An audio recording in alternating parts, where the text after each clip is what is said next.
صوفی شیخ عبد القادر جیلانی۔ دوسری کہانی محمد کے مضبوط اثر کی عکاسی کرتی ہے، یہ کہہ کر کہ اس کے بعد کوئی نبی نہیں آ سکتا۔ اس نے نہ صرف تصوف کو ختم کر دیا بلکہ صوفیہ کی زندگی کو بھی بدتر کر دیا۔ شیخ عبد القادر جیلانی ایک عظیم صوفی تھا۔ اس کی زندگی بتا رہی ہے کہ اسلام میں مسیحا کے لیے زمین پر خدا کی بادشاہت قائم کرنے کی کوئی جگہ نہیں تھی۔ عیسائیت اور دوسرے مذاہب میں بھی یہی صورتحال ہے،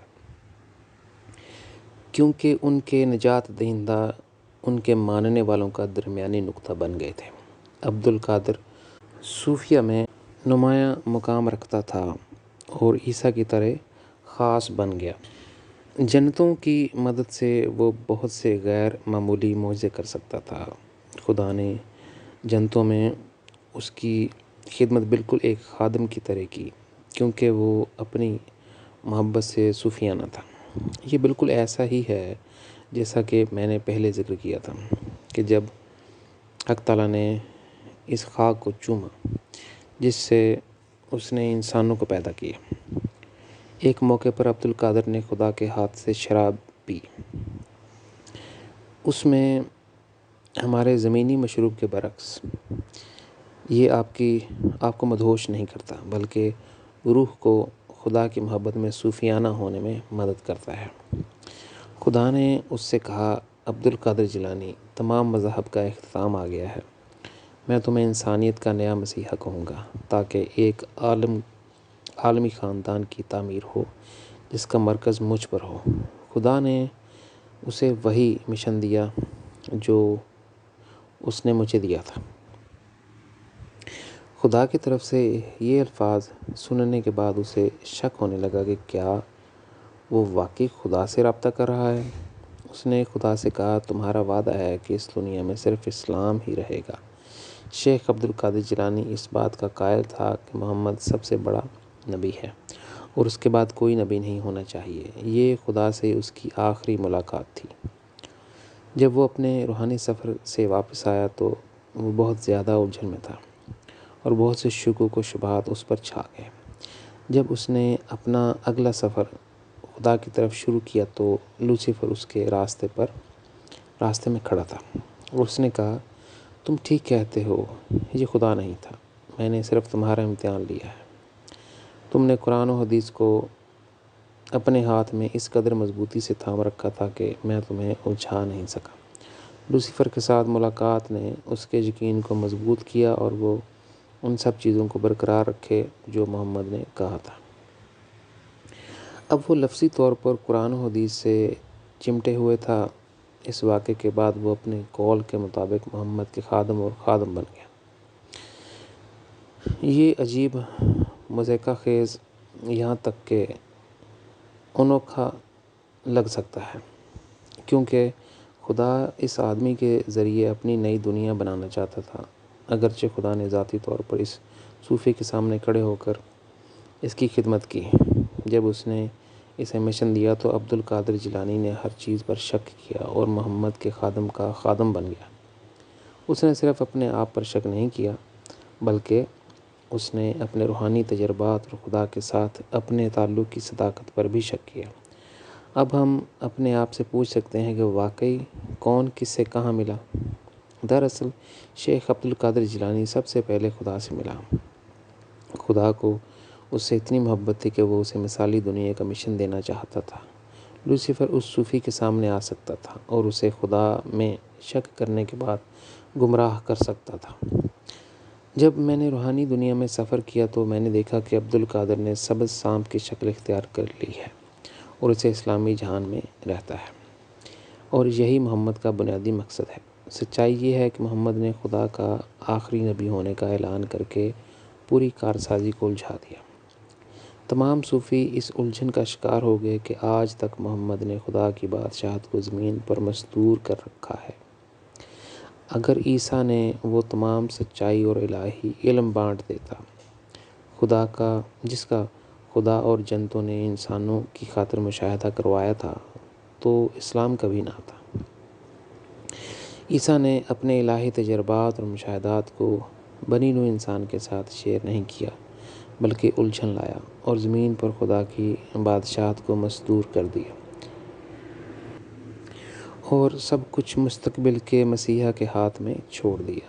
بالکل محمد کی طرح عیسیٰ نے بھی اپنے پیروکاروں کو جھوٹے نبی سے خبردار کیا۔ اس سے بڑی غلط فہمی پیدا ہوگی۔ عیسائیوں کا عقیدہ ہے کہ جو کوئی نبی ہونے کا اعلان کرے گا وہ جھوٹا نبی ہے، کیونکہ عیسیٰ نے علامتوں میں بات کرتے ہوئے یہ نہیں کہا تھا کہ سچا نبی آ سکتا ہے، یہ اعلان کرتے ہوئے کہ کوئی بھی اس کے بغیر خدا سے نہیں مل سکتا اور سچائی کا واحد راستہ ہے۔ عیسیٰ نے آج تک عیسائیت کو الجھایا ہے۔ کیا ایسی الجھنوں سے خدا خوش ہے؟ وہ بالکل بھی خوش نہیں ہے۔ محمد نے اپنی منطقی اور چلاک فطرت کے ذریعے خدا کی دنیا کو مصدور کر دیا ہے۔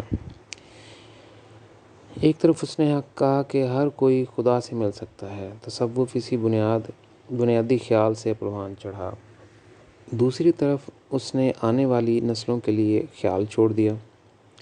قرآن کو کوئی نہیں بدل سکتا اور یہ مطلق ہے، کیونکہ ہر لفظ خدا کی طرف سے ہے۔ اگرچہ صوفیہ کے لیے خدا سے ملنے کا راستہ صاف تھا، لیکن وہ پھر بھی قرآن کی اصلاح نہیں کر سکے۔ محمد کا پیغام مطلق اور غیر تبدیل شدہ قرآن ان کے دل میں بہت گہرا کر چکا تھا۔ دوسرے صوفیہ جو قرآن کو تبدیل کرنا چاہتے تھے ناکام رہے، ایسا کرنے کے لیے کیونکہ وہ موت سے خوفزدہ تھے۔ تصوف اسلام میں روحانی ترقی کا خاصہ تھا، لیکن زوال اس لیے آیا کہ صوفیوں نے خدا اور خدا پرستی کو اسلام کے دائرے میں لانے کی کوشش کی۔ یہ ویسا ہی ہے جیسے کوئی کہے کہ اس کی کھڑکی سے آپ نیلا آسمان کو دیکھ سکتے ہیں، لیکن اس کا ایک فریم ہے۔ اس طریقے سے مذہبی بانیوں جیسے عیسیٰ، محمد، بدھ وغیرہ اپنے مذہب کی حفاظت کرنا چاہتے تھے، لیکن حقیقت میں انہوں نے اپنے ماننے والوں کو اپنے ہی مذہب کا قیدی بنا لیا ہے۔ ہر مذہب اپنے ماننے والوں سے کہتا ہے آپ ہماری کھڑکی سے نیلے آسمان کو دیکھ سکتے ہیں، اور یہ اتنا آگے جاتا ہے کہ آپ اسے فریم میں دیکھ سکتے ہیں۔ اس طرح پیروکاروں کی خدا سے براہ راست ملاقات کی تحریک اور آگ ہر مذہب میں ٹھنڈی ہو جاتی ہے۔ تاریخ میں ایک بار ایک صوفیانہ روح کھڑکی سے گزر سکتی ہے اور یہ دریافت کرنے کی آزادی کا مزہ چکھ سکتی ہے کہ نیلا آسمان لامحدود ہے۔ جب یہ شخص واپس آتا ہے تو اسے اپنے مذہب میں اجنبی محسوس ہوتا ہے۔ اگر وہ روحانی ابدیت کے بارے میں اپنے مشاہدات بتاتا ہے تو دوسرے اس پر ابلیس کا شکار ہونے کا الزام لگائیں گے۔ ان میں سے بہت سے صوفیانہ افراد نے صرف موت کا خاتمہ دیکھا ہے اور ٹوٹے دل کے ساتھ اس دنیا سے رخصت ہو گئے ہیں۔ میں مسیحا اور عیسیٰ، محمد یا بدھ جیسے عظیم انبیاء کے بارے میں حیران ہوں، جو بہت زیادہ مصائب اور درد سے گزرے اور اپنے آسمانی مشاہدات اور تجربات کو ظاہر نہیں کیا۔ آخر میں سب نے ایک ہی غلطی کی، انہوں نے انسانیت کو تباہی تک پہنچا دیا، اور نہ صرف ان کا بلکہ مستقبل کے انبیاء اور مسیحا کا راستہ بھی روک دیا، تاکہ بنی نوع انسان پر آسمانی سچائی ظاہر کی جائے۔ میں نے روحانی دنیا میں بے شمار وقت دیکھا کہ وہ خوش نہیں ہیں، کیونکہ وہ اپنے دماغ اور حکمت کا استعمال کرتے ہوئے وہ سب کچھ ظاہر نہیں کیا جو خدا اور جنتوں نے انہیں بنی نوع انسان کی خاطر دکھایا تھا۔ خدا اور بنی نوع انسان کی منشا کے لیے ان کی قدر، نیکی اور قربانی سے کوئی انکار نہیں کر سکتا۔ تاہم وہ خدا کے بچوں کے لیے بہت سے نقصانات لائے۔ انہوں نے ان کے لیے مسیحا، انبیاء یا اس سے بھی بلند تر بننے کا راستہ روک دیا، ورنہ یہ زمین انبیاء سے بھر جاتی، خدا نظر آتا اور اس کا نور اس زمین پر چمکتا۔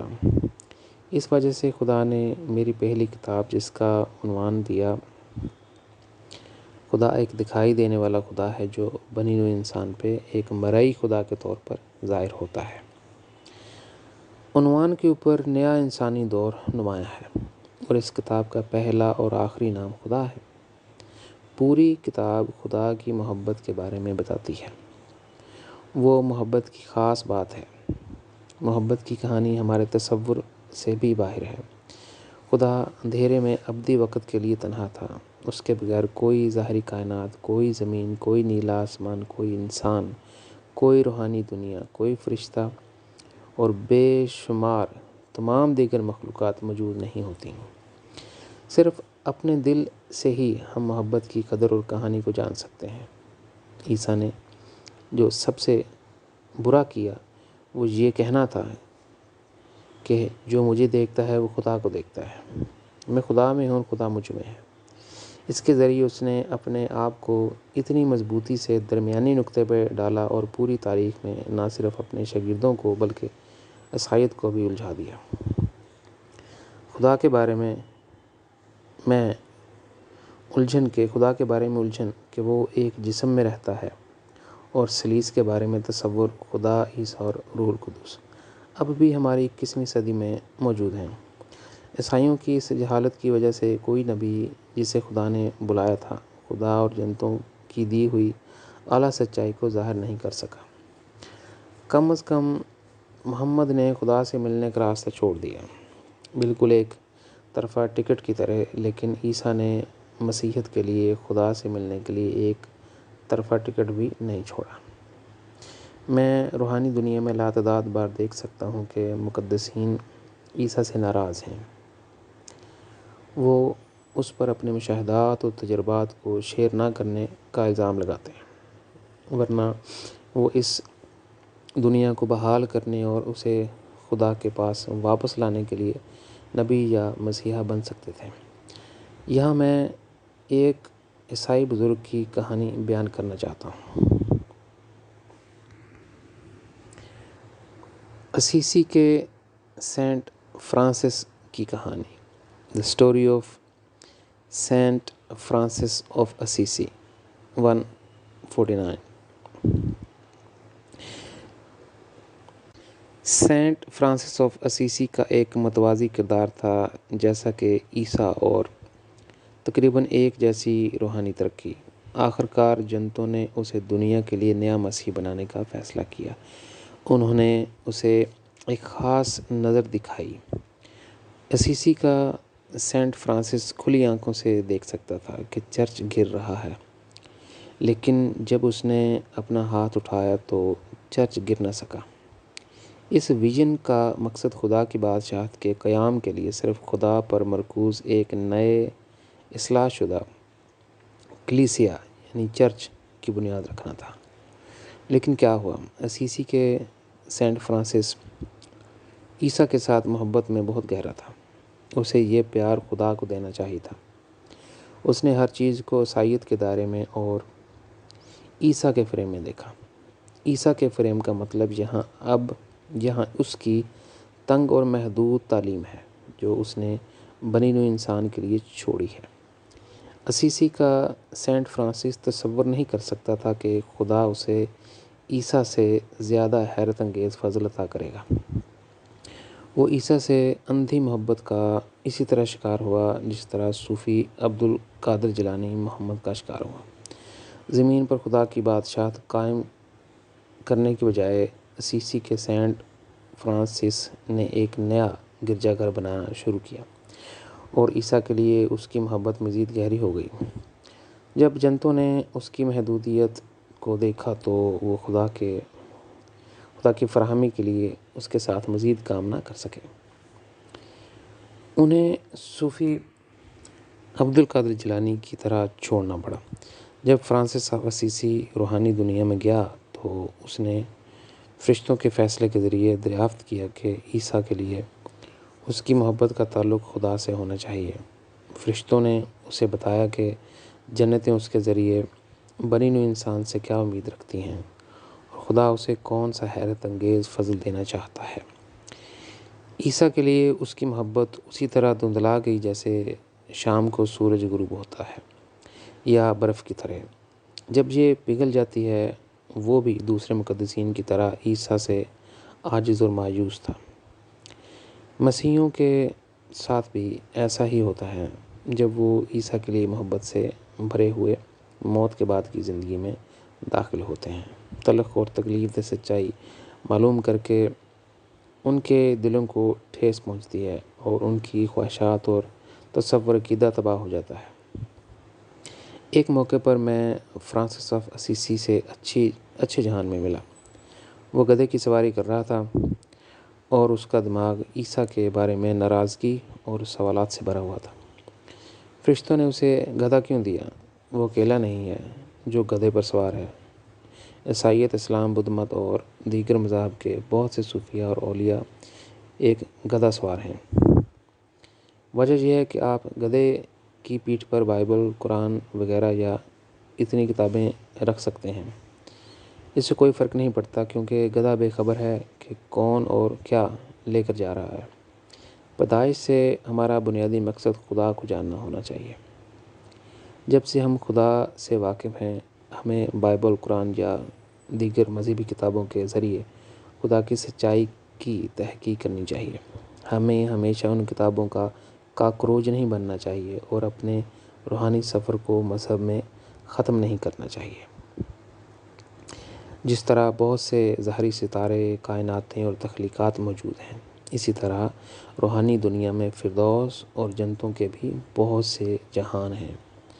ہمارا روحانی سفر بھی فردوس کے سفید روشنی والے فرشتوں کے جہانوں میں، آسمان کی متعدد مخلوقات تخلیقات میں، جنتوں کے ان گنت سنہری جہانوں میں، جو خدا کی ممتا کی محبت والی نظر فطرت کی اور جنتوں کے ان گنت نیلے جہانوں کی نمائندگی کرتا ہے، میں ختم نہیں ہونا چاہیے۔ جو خدا کے ساتھ ہمارا حقیقی سفر ہے وہیں سے شروع ہوتا ہے، جہاں ہم اس سے روبرو مل سکتے ہیں۔ ہم اپنے آسمانی والدین کے بارے میں کتنا کم جانتے ہیں۔ وہ واحد ہے جو کبھی کوئی غلطی نہیں کرتا۔ کوئی بھی مقدس نہیں، صرف خدا پاک ہے۔ کوئی بھی نیک نہیں، صرف ایک ہی نیک ہے۔ کوئی بھی خدا جیسا نہیں اور نہ کبھی اس جیسا ہوگا۔ جب ہماری ابدی زندگی میں وہ لمحہ آتا ہے جہاں ہم خدا کے روبرو مل سکتے ہیں، ہماری روح کا ایک قطرہ عالمگیر سمندر میں گر کر اس کا حصہ بن جاتا ہے۔ خدا کی خوبصورتی اور قدر کو خدا کے ساتھ اس کے ماضی میں میرے سفر کے ذریعے بیان کیا جا سکتا ہے، جو میری پہلی کتاب خدا ایک دکھائی دینے والا خدا ہے جو انسانیت پہ ایک مرئی خدا کے طور پہ ظاہر ہوتا ہے، میں لکھا ہے۔ میں اسے اگلے باب میں دوبارہ دہراؤں گا۔ اب ہم ایک نئے باب میں آ گئے ہیں، خدا اور اس کے ماضی میں میرا سفر۔ God and my journey in his past۔ اس سے پہلے کہ میں خدا کے بارے میں، اپنے مشاہدے کے بارے میں مزید بات کروں اور اس کے ماضی کے بارے میں وضاحت کروں جہاں سے وہ آیا ہے، میں کہتا ہوں کہ میں اس حقیقت کو جانتا ہوں کہ جدید دانشور اور مذہبی دنیا اس الہی سچائی کو آسانی سے نہیں سمجھ پائیں گے۔ غالباً یہ الہی سچائی مذاہب کی دنیا کو پریشان کر دیتی ہے، لیکن مجھے یہ ضرور بتانا چاہیے کیونکہ میں مستقبل کی تاریخ کو نسلوں سے بھی بات کر رہا ہوں۔ میں بالکل صاف جانتا ہوں کہ اگر میں کبھی بھی خدا کی کوئی سچائی اپنے ساتھ لے کر جاؤں تو روحانی دنیا اور اس دنیا میں بھی مجھے بہت زیادہ تکلیف ہوگی۔ اس صورت میں بنی نوع انسان مسلسل جہالت کی زندگی گزارے گا اور خدا کی عطا پسماندہ رہے گی۔ اس کے نتیجے میں بنی نوع انسان کو تکلیف پہنچے گی اور پوری روحانی زندگی کی اصل حقیقت سے آشنا نہیں ہوگا۔ خدا نے مجھے یہ مشن دیا ہے اور اسے زمین پر خاطر خواہ پورا کرنا میری ذمہ داری ہے۔ تب پوری انسانیت ایک عالمی خاندان کے طور پر رہ سکتی ہے۔ یہی خدا اور بنی نوع انسان کے درمیان ان تمام روحانی رکاوٹوں کو دور کرنے کے میرے مشن کا ایک حصہ ہے۔ میں اچھی طرح جانتا ہوں کہ اس دنیا میں ایک طویل عرصے سے برائی کا غلبہ ہے۔ لوسیفر، گرے ہوئے سردار فرشتے اور دیگر گرے ہوئے فرشتے روحانی دنیا اور زمین پر خدا کی طرف بنی ہوئی انسان کے سفر کو روکنے کے لیے اپنی بری سرگرمیاں جاری رکھے ہوئے ہیں۔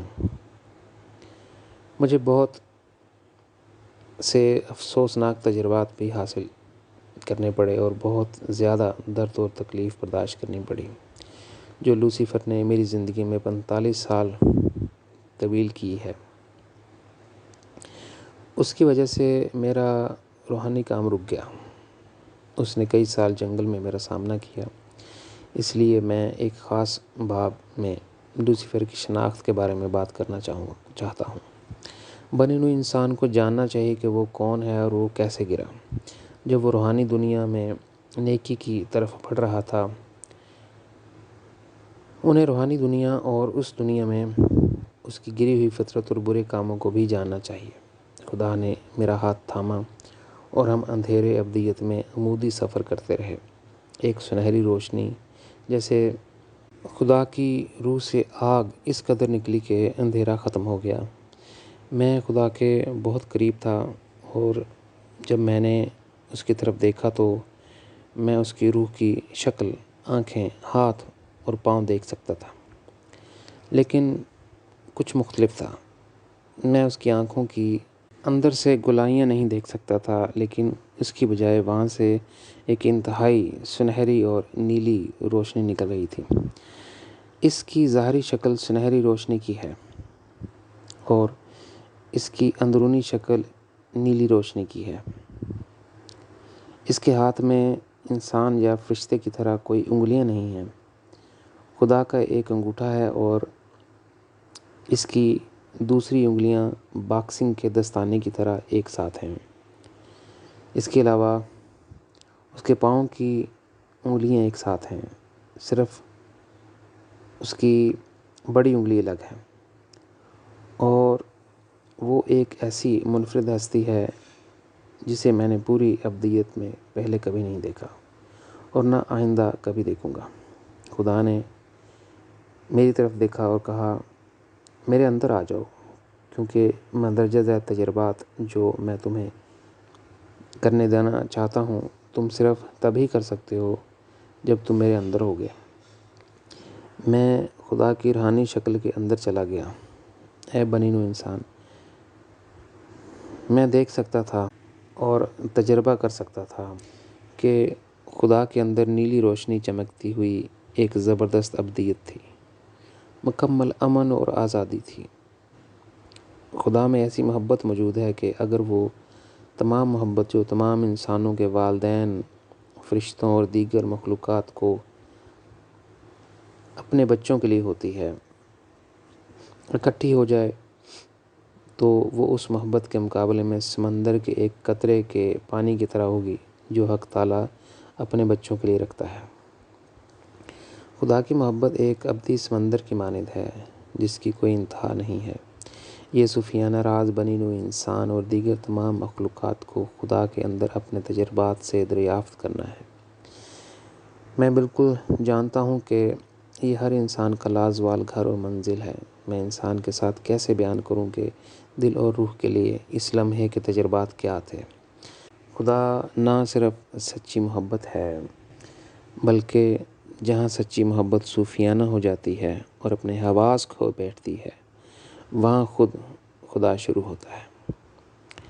جب میں خدا کی روحانی فارم کے اندر تھا، ہم روشنی کی رفتار سے سفر کر رہے تھے۔ میں نے دیکھا کہ خدا کی سنہری روشنی کی شکل غالب ہو گئی اور صرف نیلی روشنی کی روح باقی رہ گئی۔ پھر وہ لمحہ آیا جب نیلی روشنی نے بھی خدا کی روحانی فارم چھوڑ دی۔ میں تجربہ اور مشاہدہ کر سکتا تھا کہ خدا کی روح آہستہ آہستہ ایک سیاہ دھوئیں کے اندر منتقل ہوتی جا رہی ہے۔ آخر کار وہ مکمل طور پر اندھیرے کے اندر چلا گیا۔ اندھیرے ابدیت میں خدا کی روح اور روح کے علاوہ محسوس کرنے اور دیکھنے کے لیے کچھ نہیں تھا۔ خدا کی روح کی دھیمی حرکت کے علاوہ کچھ سننے کو نہیں ملا۔ ہم ایک گہرے اندھیرے میں داخل ہو گئے اور خدا کی روح غائب ہو گئی۔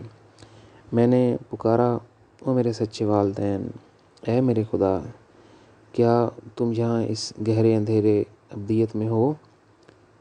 میں نے خدا کی آواز سنی، میرے بیٹے بڑھتے رہو، میں تمہیں اس تاریک ابدیت میں کھو جانے کی اجازت نہیں دوں گا۔ میں پوری بنی ہوئی انسان کو کیسے سمجھاؤں گا کہ میں بھی اندھیروں کے ایک دائرے میں داخل ہوا جہاں صرف خدا کا شعور تھا۔ اس تاریک ابدیت میں 3 چیزوں کا تجربہ کر سکتا تھا: خدا کا شعور، مکمل تنہائی اور خالی پن میں تھا۔ نہایت اداسی تھی وہاں، کیونکہ جذبہ محبت تو تھا مگر لینے والا کوئی نہیں۔ اس تجربے سے مجھے معلوم ہوا کہ جب تمام انسان، فرشتے اور دیگر مخلوقات خدا کے ساتھ وحدانیت کے لیے واپس آئیں گے تو ممکن ہے مستقبل میں کوئی ایسا لمحہ آئے جب ہم خدا کی تنہائی، خالی پن اور اداسی کو آزاد کر سکیں۔ خدا ہمیشہ تنہا تھا اور آخر کار اس نے ہمیں اپنے پیار اور بچوں کے ساتھی کے طور پر پیدا کیا۔ خدا کی اداسی اتنی گہرائی میں پیوست تھی اور اندھیرے کوہ مقام میں پھیلی ہوئی تھی۔ سچے شخص کو اس کا تجربہ کرنا چاہیے۔ خدا کی محبت تھی لیکن اس کا جواب دینے والا کوئی نہیں تھا۔ تب اسے معلوم ہو گیا کہ خدا نے اپنا آئیڈل بنانے کے لیے کتنی دیر صبر سے انتظار کیا ہے۔ خدا کے خاندان کے طور پر ہم ایک دن یہ بھی جان لیں گے کہ خدا اس قدر تنہا کیوں رہا۔ خدا کے دل کے طور پر میں اس راز کو بنی نوع انسان پہ ظاہر کر سکتا ہوں کیونکہ خدا نے اسے مجھ پر ظاہر کیا۔ ماضی میں ایک وقت تھا جب خدا واقعی یہ نہیں جانتا تھا کہ اپنے محبت کے شراکت دار بنانے کی اپنی ذمہ داری کو کیسے پورا کرے۔ پھر خدا دوسرے مرحلے میں آیا جہاں وہ اندھیرے سے نکل سکتا تھا اور اپنے محبت کے شراکت داروں کے لیے روشنی پیدا کر سکتا تھا۔ لہٰذا وہ خدا کی گہری محبت میں رہ سکتے ہیں تاکہ اس کے خالی پن کو آزاد کر سکیں اور خدا کو مکمل غیر مشروط محبت دینے کے لیے اپنا حصہ پورا کر سکیں۔ لیکن انسانوں اور فرشتوں نے یہ خوشی خدا کے لیے نہیں بلکہ اس سے زیادہ مصائب، دکھ اور تکلیفیں لے کر آئیں۔ وہ ٹوٹے ہوئے دل کے ساتھ خدا کو پیچھے چھوڑ گئے۔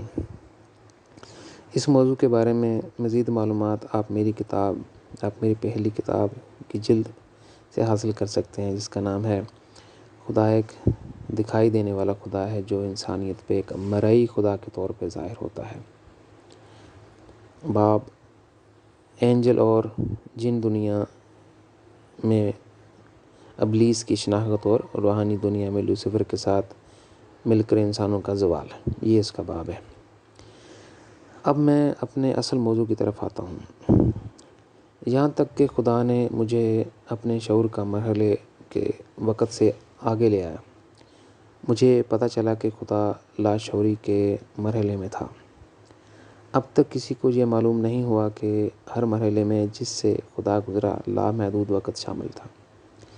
اس سے پہلے کہ وہ آگے آ سکے، انسانی سمجھ سے دیکھا جائے تو ہمیں معلوم ہونا چاہیے کہ خدا کے لیے کوئی وقت نہیں ہے، وہ زمان و مکان سے ماورا ہے۔ جب خدا مجھے اپنے لاشعور کے مرحلے میں لے جا رہا تھا، مجھے معلوم ہوا کہ جب سے خدا شعوری مرحلے میں داخل ہوا ہے، ہر عمل 3 مراحل میں ہوتا ہے: علامتی طور پر شام، رات اور صبح۔ شام وہ دور تھا جب خدا نے اپنے آئیڈیل کی طرف بڑھنا شروع کیا۔ رات وہ وقت تھا جب وہ صبر سے انتظار کر رہا تھا لیکن ترقی کے عمل میں مداخلت نہیں کر سکتا تھا۔ صبح وہ تھی جب احساس ہوا تھا۔ یہ تشکیل، ترقی اور کمال کے مراحل کے ذریعے ایک ترقی تھی۔ ہر مرحلے میں لامحدود وقت شامل ہے۔ خدا مجھے گہری تاریکی میں لے گیا جہاں میں روحانی مادے کے انتہائی تاریک ابتدائی خلیوں کی حرکت کو محسوس اور مشاہدہ کر سکتا تھا۔ خدا نے مجھ سے کہا، یہاں سے میرا روحانی میکینکی عمل شروع ہوا۔ پھر وہ مرحلہ آیا جہاں مجھے شعور آیا اور میں نے ہر چیز کو تیار کرنا شروع کیا۔ بس میں ازل کا پہلا سبب ہوں۔ خدا نے اپنی بات جاری رکھی، نور میرے ذریعے سے آیا، اس لیے وہ ہمیشہ رہے گا۔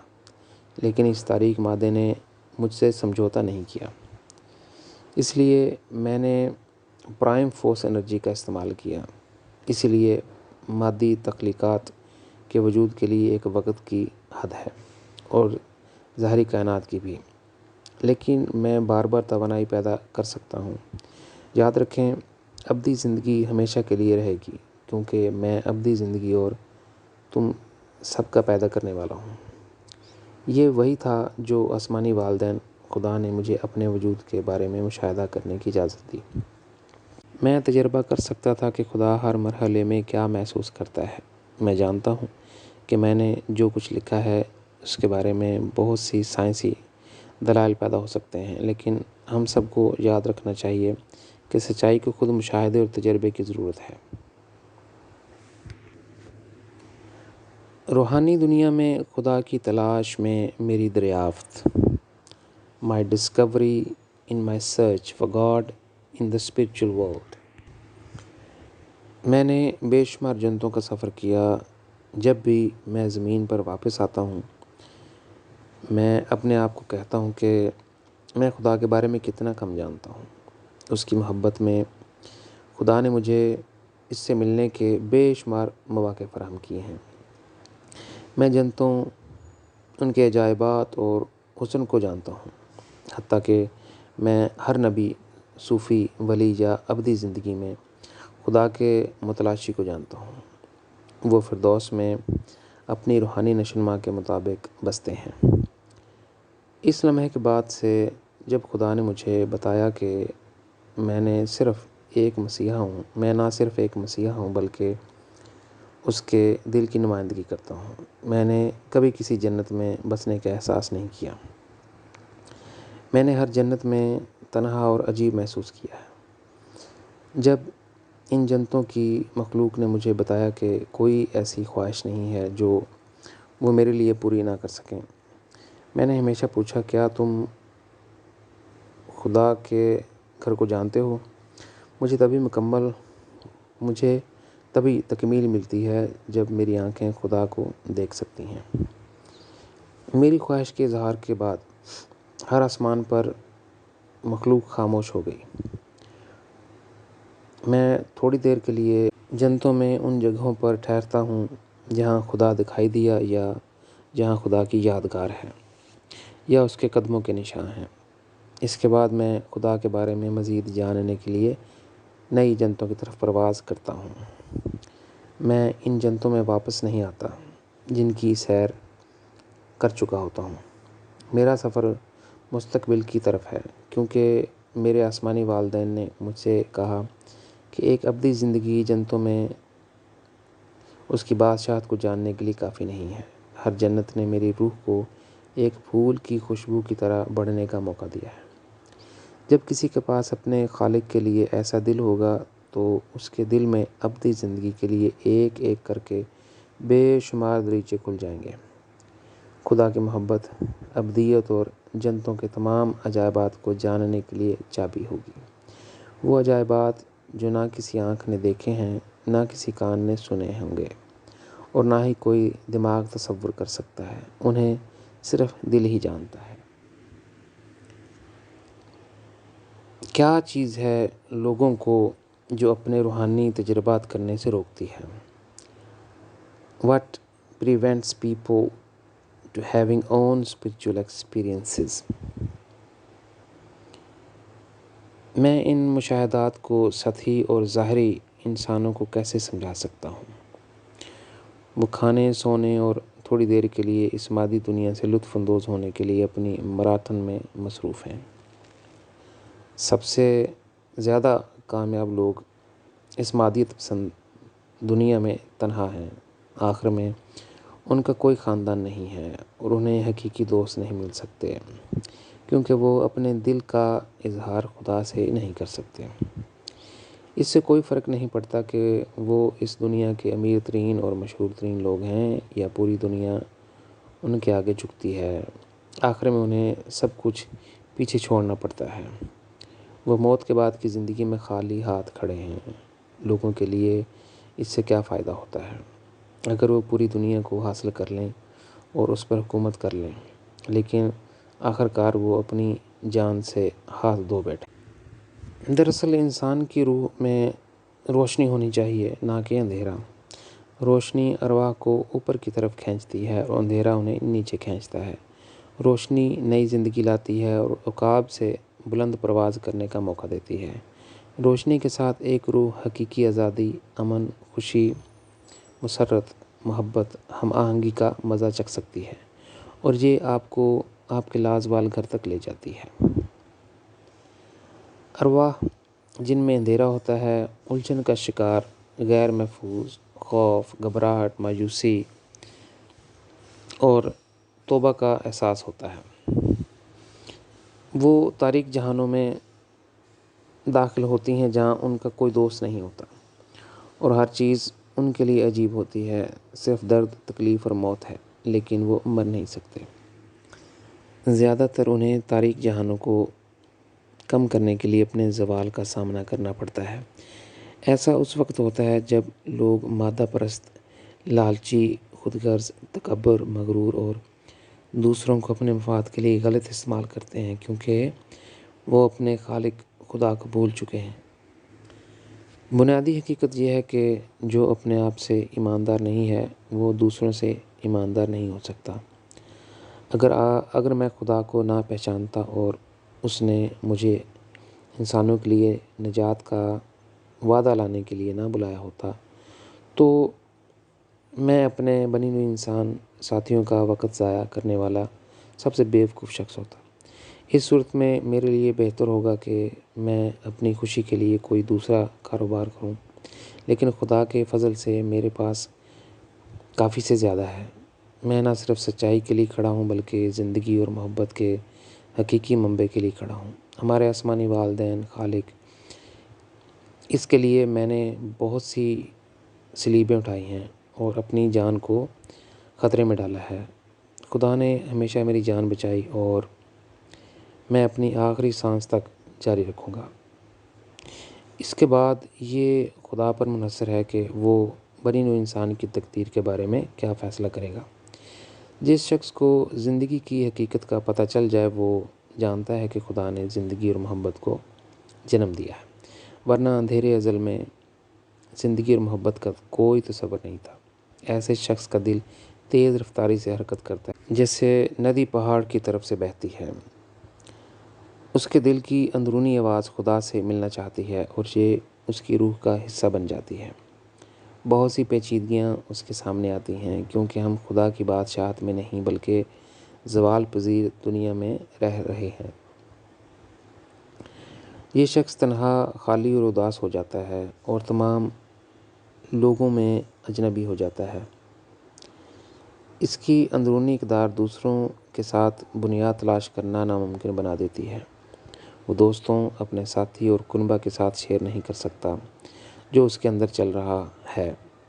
زیادہ تر ایسا شخص الگ تھلگ ہو جاتا ہے اور اپنے پیاروں سے بے وفائی محسوس کرتا ہے، کیونکہ وہ اس کے ساتھ نہیں ہوتے جب وہ زندگی کی اصل وجہ اور مقصد کو تخلیق کر رہا ہوتا ہے۔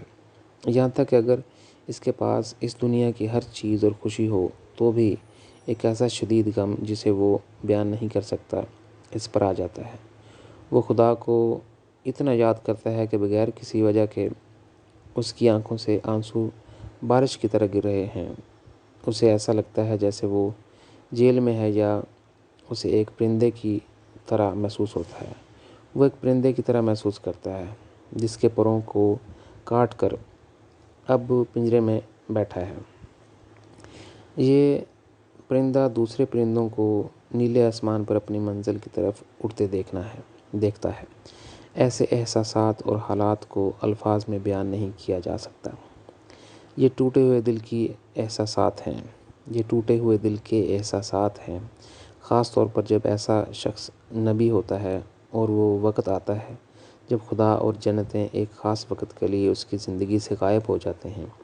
یہ وہ لمحات ہیں جب عیسیٰ نے پوچھا، اے خدا، تو نے مجھے کیوں چھوڑ دیا؟ میں بھی ایسے وقت سے گزرا جب خدا اور جنتیں جو مجھے مشن دینے کے 21 سال بعد میری زندگی سے غائب ہو گئے۔ میں نے سوچا کہ وہ مجھے بھول گئے ہیں۔ یہ ایک نبی کی زندگی کا سب سے تکلیف دہ اور افسوسناک وقت ہے۔ ایسی صورتحال میں سامنا کرتے ہوئے بہت سے انبیاء نے مشن چھوڑ دیا۔ خدا اور جنتوں کے نقطہ نظر سے یہ مدت انبیاء کے لیے بہت ضروری ہے کہ وہ بنی نوع انسان ساتھیوں کی بنیاد رکھنے کی اپنی ذمہ داری خود لیں۔ ہمارے باپ دادا نے اپنی روحانی خوشی کی کلید کھو دی اور پوری آگاہی کے ساتھ برائی کا شکار ہو گئے۔ یہ دور بہت اہم ہے کہ انبیاء اور انسان اپنی 5% ذمہ داری پوری کرتے ہیں۔ اس بنیاد پر خدا اور جنتیں اپنی 95% ذمہ داری پوری کر سکتے ہیں۔ خدا اور جنتوں نے ہمیشہ اپنی 95% ذمہ داری پوری کی ہے۔ اب ہم نئے باب میں آ گئے ہیں، عیسیٰ کے کورس، جیسس کورس۔ تاریخ نے ثابت کیا ہے کہ خدا اور جنتوں نے چنے ہوئے لوگوں کو 4000 سال کے لیے تیار کیا کہ عیسیٰ زمین پر خدا کی بادشاہت قائم کر سکے۔ انہوں نے عیسیٰ کو خدا کی کارسازی میں خدمت گزاری کے طور پر پیروی کرنے کے لیے 2 مختلف نمونے دکھائے۔ ایک یعقوب کا 21 سالہ کورس تھا۔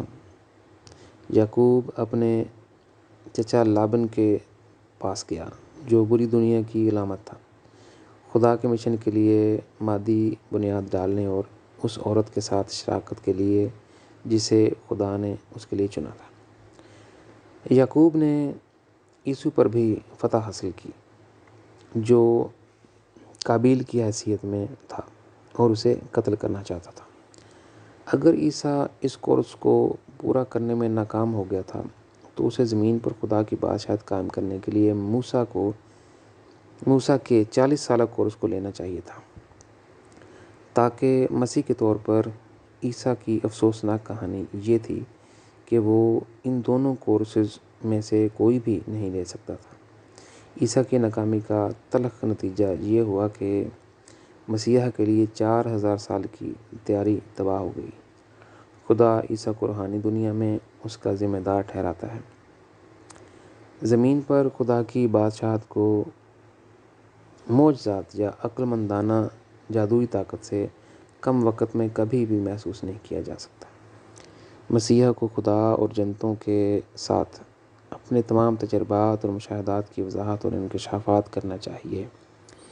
یہ ایک مسیحا کے لیے سب سے مشکل کراس اور سب سے بڑا چیلنج ہے۔ خدا کی بادشاہت کو قائم کرنے کے لیے یہ ایک طویل سفر ہے اور اس کے لیے بنی ہوئی انسان کو خدا کی الہی سچائی کی تعلیم دینے کے لیے کافی عمل درکار ہے۔ زمین پر خدا کی بادشاہت کے مکمل طور پر قائم ہونے سے پہلے یہ عمل 3 نسلوں تک مسلسل جاری رہتا ہے۔ ایک مسیحا کا مشن صرف ایک صلیب لینے سے پورا نہیں ہوتا جیسا کہ عیسیٰ نے کیا تھا۔ میں نے اس سے پہلے وضاحت کی کہ خدا نے عیسیٰ کی جان بچائی اور وہ صلیب پر نہیں مرا۔ اس سے پہلے عیسیٰ نے روم کا سفر نہیں کیا بلکہ وہ کشمیر گیا۔ میں اپنے تجربات سے بتا سکتا ہوں کہ ایک مسیحا کو بہت سی صلیبیں اٹھانا پڑتی ہیں۔ اپنی 40 سالہ مشن کی زندگی میں میں نے بہت سے تلخ سبق سیکھے ہیں اور بہت سے ٹوٹے ہوئے دل کی کہانیوں سے گزرا ہوں۔ میں نے خدا کے لیے بہت سے آنسو بہاتے ہوئے کئی راتیں بے خوابی میں گزاری ہیں۔ میرے لبوں پر صرف چند الفاظ ہیں، اے آسمانی والدین۔ میں نے کبھی خدا کو نہیں بتایا کہ میں کن حالات سے گزرا ہوں۔ مجھے نہیں معلوم کہ انسانیت کے دکھ، درد، بدنصیبی اور بدبختی ختم ہونے میں کتنا وقت لگے گا۔ سن 2000 میں میرا دوسرا کورس شروع ہوا جو بیابان میں موسیٰ کے مقابلے میں تھا۔ میں ہر رات خدا سے دعا کرتا ہوں کہ وہ مجھے اپنی روشنی، محبت، طاقت اور صبر عطا کرے تاکہ میں نے خدا کے نام پر جو کچھ شروع کیا ہے اس پہ ثابت قدم رہوں۔ میں اس راستے پر مارے جانے یا پہلے مرنے سے نہیں ڈرتا لیکن میں خدا کے عیال کے لیے ڈرتا ہوں تو ان کا کیا بنے گا؟ مجھے اس بات کی فکر نہیں کہ خدا کا وعدہ پورا نہیں ہوتا، کہ خدا آسمان اور بنی نوع انسان مجھے محبت کے نام سے یاد کریں گے۔ مجھے بنی نوع انسان کی فکر ہے، اگر میں نہ کر سکا تو وہ طویل عرصے تک بھول جائیں گے۔ مجھے نہیں معلوم کہ انہیں اس درد اور تکلیف میں کتنا عرصہ گزرتا ہے۔ اس سے پہلے کہ ایک نیا نبی یا مسیح ظاہر ہوگا، پھر سوال یہ ہوگا کہ کیا یہ نیا مسیح یہ کام کر سکتا ہے؟ تاریخ ہمیں سکھاتی ہے کہ بعض اوقات کسی نئے نبی کے آنے اور بری دنیا کے تاریک دور میں ظاہر ہونے میں 6000 سال لگ جاتے ہیں۔ پہلی سی اندھیری راتوں میں جب دوسرے لوگ سوتے ہیں، میں آدھی رات کو جنگل کی طرف اپنے آپ سے کہتا ہوا چلا جاتا ہوں، اگر تم واقعی خدا اور بنی نوع انسان ساتھیوں سے پیار کرتے ہو تو تمہیں یہ کام ضرور کرنا چاہیے۔ تمہیں اپنی ذمہ داری اگلے مسیحا پر نہیں چھوڑنی چاہیے۔ تمہیں ہر حالات میں گزر جانا چاہیے اور خدا کو غمگین نہیں کرنا چاہیے۔ ایسی سوچوں کی گہرائی میں میں کئی بار اپنی سمت کھو چکا ہوں۔ میں نے اپنے آپ سے کہا، تمہیں خدا کے درد کو آزاد کرنا چاہیے اور اس کے دل میں سکون لانا چاہیے۔ تم بنی نوع انسان کے لیے پل تعمیر کرو تاکہ خدا ان کی پہلی اور آخری محبت بن جائے۔ تمہیں جنتوں پر جو کچھ تم نے سنا، مشاہدہ اور تجربہ کیا ہے، اسے ظاہر کر کے اسے ممکن بنانا چاہیے تاکہ بنی نوع انسان خدا کی تخلیق میں صحیح طریقے کو پہچان سکے۔ بنی نوع انسان کو جاننا چاہیے کہ زندگی کا سرچشمہ محبت، مہربانی، شفقت اور ہر حیرت انگیز فضل ہمارا خالق ہے، جسے خدا کہا جاتا ہے۔ تمہیں بنی نوع انسان کی مدد کرنی چاہیے کہ وہ اپنی روحانی نشوونما تک پہنچیں تاکہ وہ اس چشمے سے پی سکتے ہیں، تاکہ وہ ہمیشہ خوشیوں میں جی سکیں اور نیکی کا مجسمہ بن سکیں۔ تمہیں اس راستے کو وسیع تر بنانا چاہیے کہ انسان اپنے گھر کی طرف ہموار سفر کر کے خدا کی حقیقی قدر کو جان سکے۔ اس زوال پذیر دنیا میں تم دعا خرید سکتے ہو لیکن صحت نہیں۔ تم جنسیت خرید سکتے ہو لیکن پیار نہیں۔ تم مکان خرید سکتے ہو لیکن گھر نہیں۔ تم بہت سی دنیاوی چیزیں خرید سکتے ہو لیکن تم اپنے لیے اندرونی سکون نہیں خرید سکتے۔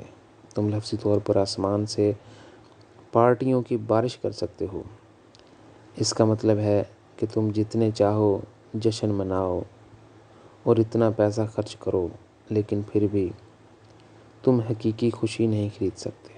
تم ساری دنیا خرید سکتے ہو لیکن خوشی نہیں۔ لیکن جب خدا کی بادشاہت قائم ہوگی تو ہر بچے کو 100 سال جینے کا موقع ملے گا۔ خدا جنتیں، تمہارے تمام انبیاء اور مختلف مخلوقات کی بہت سی ہستیاں زمین پر آئیں گے اور انسانوں کے ساتھ اپنی تمام محبتیں بانٹیں گے۔ ہم زمین پر ہر لمحہ اور ہمیشہ کے لیے جنتوں میں گھر محسوس کریں گے، لیکن خدا اور جنتیں نظر آئیں گے۔ خدا نے کہا کہ وہ ہمارے تمام آنسو پونچھ دے گا اور ماضی میں جو کچھ ہوا اس کا اب ذکر نہیں کیا جائے گا۔ اس کا مطلب یہ ہے کہ خدا ہمارے لیے ہر چیز کو نیا بنائے گا۔ جب میں تاریخ کے ایسے لمحے کے بارے میں سوچتا ہوں، میرے اندر خدا کی اس دنیا میں رہنے کی شدید خواہش ہوتی ہے۔ اپنے بنی نوع انسان ساتھیوں کی روحانی جہالت کو دیکھتے ہوئے میں خوش قسمت ہوں کہ اس خواب کی تعبیر کی بنیاد رکھ سکا۔ یقیناً خدا مجھے اپنی روح کے ساتھ واپس آنے کا موقع دے گا تاکہ میں خدا کی روشنی میں دنیا کو چمکتا دیکھوں۔ خدا کی بادشاہت میں آزاد شخص اس زمین پر چلیں گے اور وہ خوش ہوں گے ایک دوسرے میں اور ہر کوئی دوسرے کے لیے ستارہ ہوگا۔ اس مثالی دنیا میں خدا جو ہمارا حقیقی والدین ہے ہمارے لیے محبت کا سورج ہوگا اور ہر کوئی اپنے بنی نوع انسان ساتھیوں کو محبت کی موسیقی کی طرح سنے گا۔ یہ تاریخ کا ایک عظیم لمحہ ہوگا جب خدا کی بادشاہت میں بنی نوع انسان اس زمین پر کھلے دل کے ساتھ چلیں گے اور ہر دل محبت سے بھر جائے گا۔ ہر ایک کی زندگی بنی نوع انسان کی عظیم خدمت ہوگی۔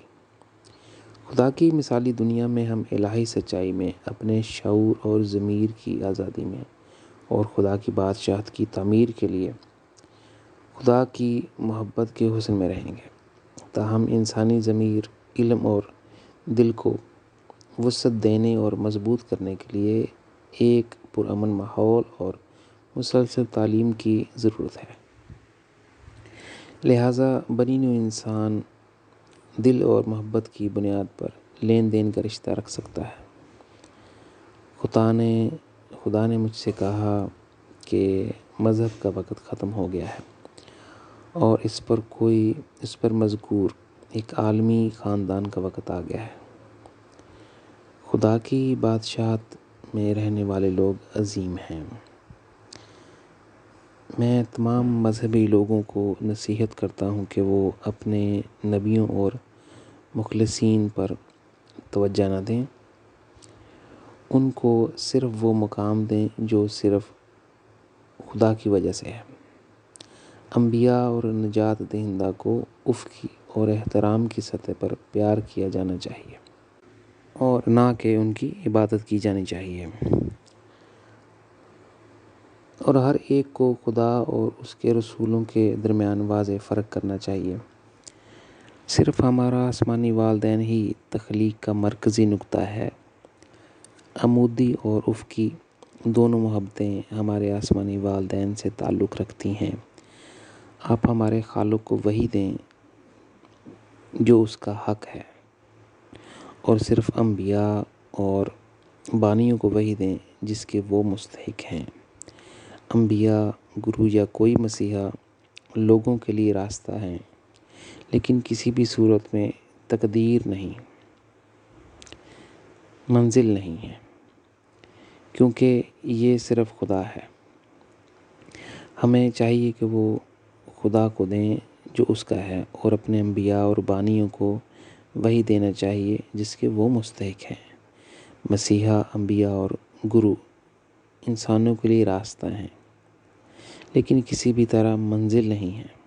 خدا پوری بنی نوع انسان اور مختلف مخلوقات کی تمام مخلوقات کی منزل اور مرکزی نقطہ ہے۔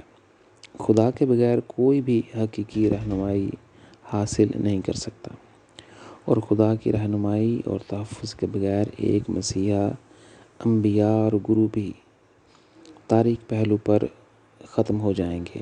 اکثر میری آنکھوں نے دیکھا ہے کہ وہ جہنم کے نچلے جہانوں میں رہتے ہیں، کیونکہ انہوں نے اپنے بنی نوع انسان ساتھیوں کو گمراہ کیا اور اپنے آپ کو بنی نوع انسان کے مقصد اور منزل تک پہنچا دیا۔ خدا کی حفاظت، علم اور رہنمائی سے پوری کائنات ایک صحیح سمت میں آگے بڑھ رہی ہے۔ اس سے کوئی فرق نہیں پڑتا کہ وہ انسان کا نبی ہے، بالا جنتوں کا فرشتہ ہے یا مختلف مخلوقات میں سے ہے۔ جب ان میں سے کوئی خدا کی طرف پیٹھ دکھاتا ہے تو زوال شروع ہو جاتا ہے۔ میں نے کئی بار دیکھا ہے وہ لمحہ جب کوئی اپنے آپ کو درمیانی مقام پر لاتا ہے اور دوسروں کو گمراہ کرتا ہے۔ خدا کی روشنی اور ہدایت جاتی رہتی ہے اور اندھیرا اسے گھیر لیتا ہے۔ جو شخص خدا کی شناخت میں خلل ڈالتا ہے اسے روحانی دنیا میں سب سے زیادہ سزا ملتی ہے۔ یہ ایسی دردناک کہانی ہے جب اہل ایمان اپنے بانیوں کو روحانی دنیا میں زوال دیکھ کر چھوڑ دیتے ہیں۔ خدا ہی ان کو معاف کر سکتا ہے۔ خدا کی راہ بہت سادہ اور غیر پیچیدہ ہے۔ پہلے لوگ جنہوں نے خدا کے بارے میں اس طرح کی الجھنیں پیدا کیں وہ لوسیفر اور اس کے گروے ہوئے انسان تھے۔ انہیں بدنصیبی کا سامنا کرنا پڑا۔ ہر وہ لمحہ انہیں تلخ اور تکلیف دہ تجربات سے گزرنا پڑا۔ ایسا ہی ایک مسیحا کے ساتھ ہوا، ان پیغمبروں یا گروؤں کے ساتھ جنہوں نے خدا کی شناخت یا اس کی الہی سچائی کو الجھا دیا۔ کوئی نہیں جانتا کہ انہیں کب تک اندھیرے میں رہنا ہے، خاص طور پر گرو جنہوں نے کہا کہ خدا مر گیا ہے، اس کے بعد کچھ اچھا نہیں ہو سکتا۔ ایسے لوگوں کو روحانی دنیا میں بہت سی پیچیدگیوں، مصائب، بد نصیبیوں اور ایک تکلیف دہ عمل کا سامنا کرنا پڑتا ہے۔ پتہ نہیں کب تک انہیں اس تاریک دور سے گزرنا پڑے گا۔ تاریک جہانوں کو جہنم کہتے ہیں۔ وہاں ارواح دکھ اور درد کے ایک بھنور سے دوسرے میں داخل ہوتی ہیں۔ زمین پر ہر انسان جو فائدہ اور کامیابی حاصل کرنا چاہتا ہے، زندگی کو فن تعمیر، طب، سائنس وغیرہ جیسے مضامین کے مطالعہ کرنا پڑتا ہے۔ ہر کسی کو اپنے پیشے پر عمل کرنے کی اجازت دینے سے پہلے کچھ سیمیسٹرز اور امتحانات سے گزرنا پڑتا ہے۔ ظاہری مضامین سے صرف وقتی فائدہ ہوتا ہے اور وہ بہت محدود ہیں۔ اس لحاظ سے روحانیت بھی ایک خاص موضوع ہے۔ فرق یہ ہے کہ آپ کی روحانی نشوونما کا کامیاب احساس آپ کو موت کے بعد کی زندگی میں ایک لازوال کامیاب انسان بناتا ہے۔ لہٰذا ایک عقل مند شخص کو اپنی زندگی کے بنیادی مقصد کے بارے میں اپنے دل و دماغ میں گہرائی سے سوچنا چاہیے۔ اس کی بنیادی فکر یہ ہونی چاہیے کہ وہ زمین پر اپنی زندگی میں مکمل روحانی خوشی حاصل کرنے کے لیے کیا کر سکتا ہے۔ ایک بار جب کسی کو اپنی ہڈیوں تک خدا کے وجود کا ادراک ہو جاتا ہے تو وہ جانتا ہے کہ سب سے ضروری کیا ہے اور وہ تخلیق کے مقصد میں حاضر ہو جاتا ہے۔ اس کے لیے سب کچھ ٹھیک ہو جائے گا۔ اس کے بعد جو کچھ وہ ظاہری طور پر کرے گا اور اس کی اندرونی زندگی سے بھی جڑا ہوگا۔ باطنی تخلیق ایسے ہی مقصد کی پیروی کرے گی اور خوش نصیبی اور ابدی سعادت اس شخص کی منزل ہوگی۔ ایک بار جب خدا آپ کے ساتھ ہوتا ہے تو یہ ایک بہت ہی ہموار عمل ہے جو کمال آپ کے قدموں کو چھوتا ہے۔ یہ بالکل ایسا ہی ہے جیسے آپ ندی کے ساتھ ایک خوبصورت وادی پر اڑ رہے ہیں اور وقتاً فوقتاً آپ کے پاؤں پانی کو چھو رہے ہیں۔ اب کوئی چیز آپ کو نیچے نہیں لے سکتی اور نہ ہی کوئی گرا سکتا ہے۔ یہاں میں اپنے بنی نوع انسان ساتھیوں کے ساتھ ایک راز بتانا چاہتا ہوں۔ روحانی دنیا کے کسی بھی جہان میں انبیاء، گرو یا کسی بھی روح کے لیے زوال ہو سکتا ہے۔ جب کوئی روح خدا سے پیار کرتی ہے اور خدا اس ہستی سے محبت کرتا ہے تبھی اسے زوال سے بچایا جا سکتا ہے، کیونکہ خدا کی بخشش اس کی فائل میں درج ہے۔ ایسی روح بھی ہنگامی صورتحال میں آ جائے تو مسئلہ بہت جلد حل ہو سکتا ہے۔ کیا چیز انسان کو کامل بناتی ہے؟ What makes a perfect human being؟ شروع ہی سے خدا چاہتا تھا کہ زمین پر اپنی بادشاہت کا ادراک ہمارے پہلے آباء و اجداد کے ذریعے کرے۔ مثالی خاندان کو مثالی معاشرے، قوم اور دنیا تک پھیل جانا چاہیے تھا۔ بدقسمتی سے ہمارے پہلے آباء و اجداد خدا کے نافرمان ہو گئے اور خود کو زندگی، سچائی، الہی علم اور محبت کے درخت سے الگ کر لیا۔ جب میں زندگی کے درخت کے بارے میں بات کرتا ہوں تو اس کا مطلب ہے کہ وہ نیکی کا مجسمہ نہیں بننا چاہتے تھے۔ انہوں نے خدا کی راہ کی پیروی نہیں کی بلکہ برے پھل لائے اور جھوٹے درخت بن گئے۔ کامل دنیا میں مختلف مراحل ایک دوسرے سے جڑے ہوئے ہیں۔ کامل انسان، کامل خاندان، کامل معاشرہ اور کامل قوم، کامل دنیا خدا کی بادشاہت کی بنیاد ہیں۔ ایک کامل انسان کیا ہے اور اسے خدا سے اس کا نور پانے کے لیے اور اسے پوری مخلوق میں آزاد کرنے کے لیے پہلے کس عمل سے گزرنا پڑتا ہے۔ ایک کامل شخص کو خلق کا خداوند کہا جاتا ہے۔ اور اسے خدا کی طرف سے اپنی طرف سے کوئی بھی فیصلہ کرنے کا مکمل اختیار حاصل ہوتا ہے، لیکن یہ اختیار اسے صرف خلق کے خداوند کے طور پر ملتا ہے جب وہ خدا کے ساتھ مکمل ہم آہنگی میں ہوتا ہے۔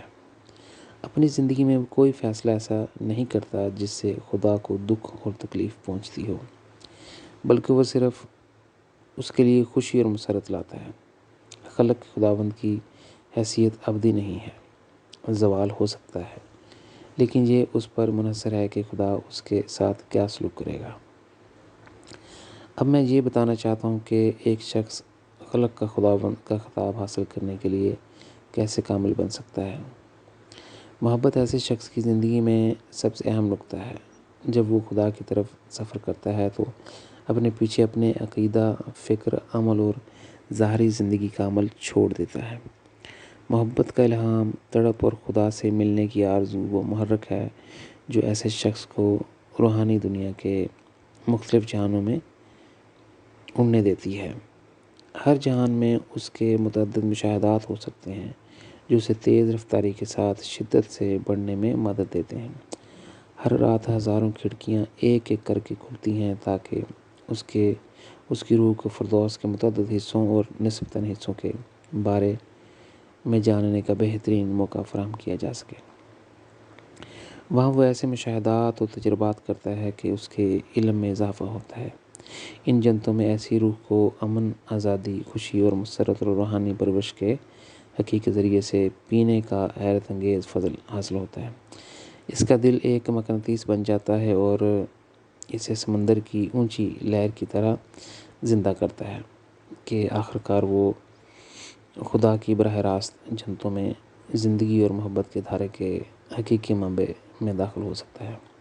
سنہری اور نیلے رنگ کی مخلوقات ہیں جو خدا کی ماں اور باپ کی محبت کی نمائندگی کرتی ہیں، حالانکہ خدا اس دھارے کا منبع اور آغاز ہے۔ لیکن کیا یہ ممکن نہیں کہ ابتدا اور انتہا ایک مقام پر مل جائے؟ لیکن خدا کے ہاتھ سے سچی شراب پینا خدا اور اس شخص کی ملاقات کا مقام بن جاتا ہے۔ اس کی روح ابدی زندگی میں بالکل آزاد ہو جاتی ہے اور خدا کے تمام مخلوقات اور جنتوں کا دورہ کر سکتی ہے۔ خدا کی محبت اس شخص کا پاسپورٹ ہے۔ وہ کئی بار خدا سے ملنے پر قادر ہے اور اس کے بارے میں صرف خدا اور اس شخص کو کوئی نہیں جانتا۔ خدا اس شخص کا ہاتھ پکڑے گا اور کوئی نہیں جانتا کہ خدا اسے مستقبل میں کہاں لے جائے گا۔ وہ خدا کے تمام براہ راست جنتوں کا دورہ کر سکتا ہے اور ان کو بیان کرنے کے لیے کوئی الفاظ نہیں ہیں۔ خدا کی براہ راست نور ایسے شخص کو زیادہ سے زیادہ گھیر لیتا ہے۔ آخر میں خدا اپنے نور کا ایک خاص حصہ اسے دیتا ہے۔ خدا کی 3 مختلف روشنیاں ہیں: سچائی کی سفید روشنی، سنہری ممتا کی محبت کے اظہار کی روشنی اور عمودی نیلی باپ کی محبت کے اظہار کی روشنی۔ جب ایک روشنی بن جاتی ہے تو اس کے بعد کیا ہوتا ہے؟ یہ آپ کو بے آواز بنا دیتا ہے۔ میں نہیں جانتا کہ اس کا اظہار کیسے کروں، تاہم یہ روح براہ راست جنتوں میں خدا کی محبت کے پیمانے کے مطابق رہتی ہے۔ ان براہ راست صوفیانہ جنتوں میں خدا نظر آتا ہے اور رہنمائی دیتا ہے۔ ہر روح ایک ہی وقت میں خدا سے بات کر سکتی ہے اور وہ سنتا ہے اور ہر ایک کے لیے موجود ہے۔ ایک نبی کا انتخاب۔ ایسے شخص کی زندگی میں نمایاں بات یہ ہے کہ جب وہ خدا سے کہتا ہے کہ وہ چاہتا ہے کہ اپنی زندگی اس کے لیے وقف کر دے یا بنی نوع انسان کی رہنمائی کرنا چاہتا ہے۔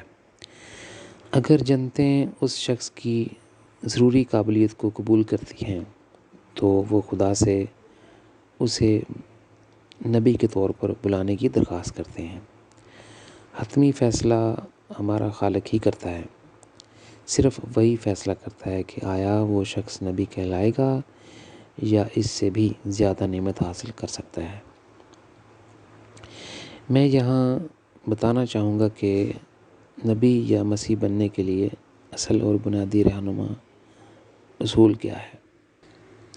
جیسا کہ میں نے پہلے کہا کہ فردوس کی جنتوں یا بالا جنتوں کی مخلوقات کا بہترین فیصلہ بھی فائدہ نہیں پہنچاتا، جبکہ خدا بالآخر یہ اعلان کرتا ہے کہ اس شخص کو نبی نہیں کہا جائے گا اور اس کو اپنی نعمتیں نہیں دیں گی، تو فردوس اور جنتوں کی تمام کوششیں رائیگاں جاتی ہیں اور اس شخص کے لیے کوئی نتیجہ یا مثبت فائدہ نہیں دیتی۔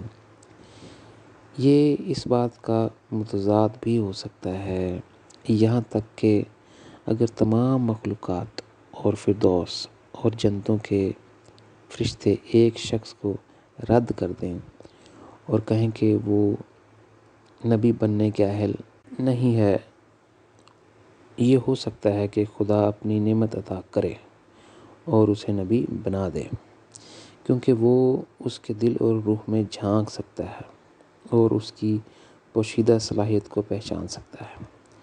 نیچے سے اوپر تک کوئی بھی خدا کے دماغ کو تبدیل نہیں کر سکتا اور اسے روک نہیں سکتا۔ انسانیت کو جان لینا چاہیے کہ ہر چیز کا حتمی فیصلہ صرف خدا کے ہاتھ میں ہے اور ابدی زندگی میں کسی اور پر انحصار نہیں کرتا۔ اب وقت آ گیا ہے کہ انسانیت اپنے دل کی اصل آواز پر عمل کرے۔ ان کے ارد گرد کوئی چیز ان کے لیے خدا سے ملاقات سے زیادہ اہم نہیں ہونی چاہیے۔ یہ ابدی زندگی میں ابدی کامیابی اور مسرت کی چابی ہے۔ ہر وہ کتاب جو میں نے لکھی ہے ایک کلید ہے اور خدا کے ہر متلاشی کو گھر پہنچنے کے لیے مختصر ترین راستے میں ایک طویل سفر طے کرنے کا بہترین موقع فراہم کرتی ہے۔ آپ انٹرنیٹ پر خان فرلاگ کے ذریعے تمام کتابیں اور مختصر خلاصہ تلاش کر سکتے ہیں۔ ہر ای بک مفت ڈاؤن لوڈ کی جا سکتی ہے۔ تمام چھپی ہوئی کتابوں کے لیے آپ کو ادائیگی کرنی ہوگی، کیونکہ بدقسمتی سے میں انہیں مفت نہیں دے سکتا۔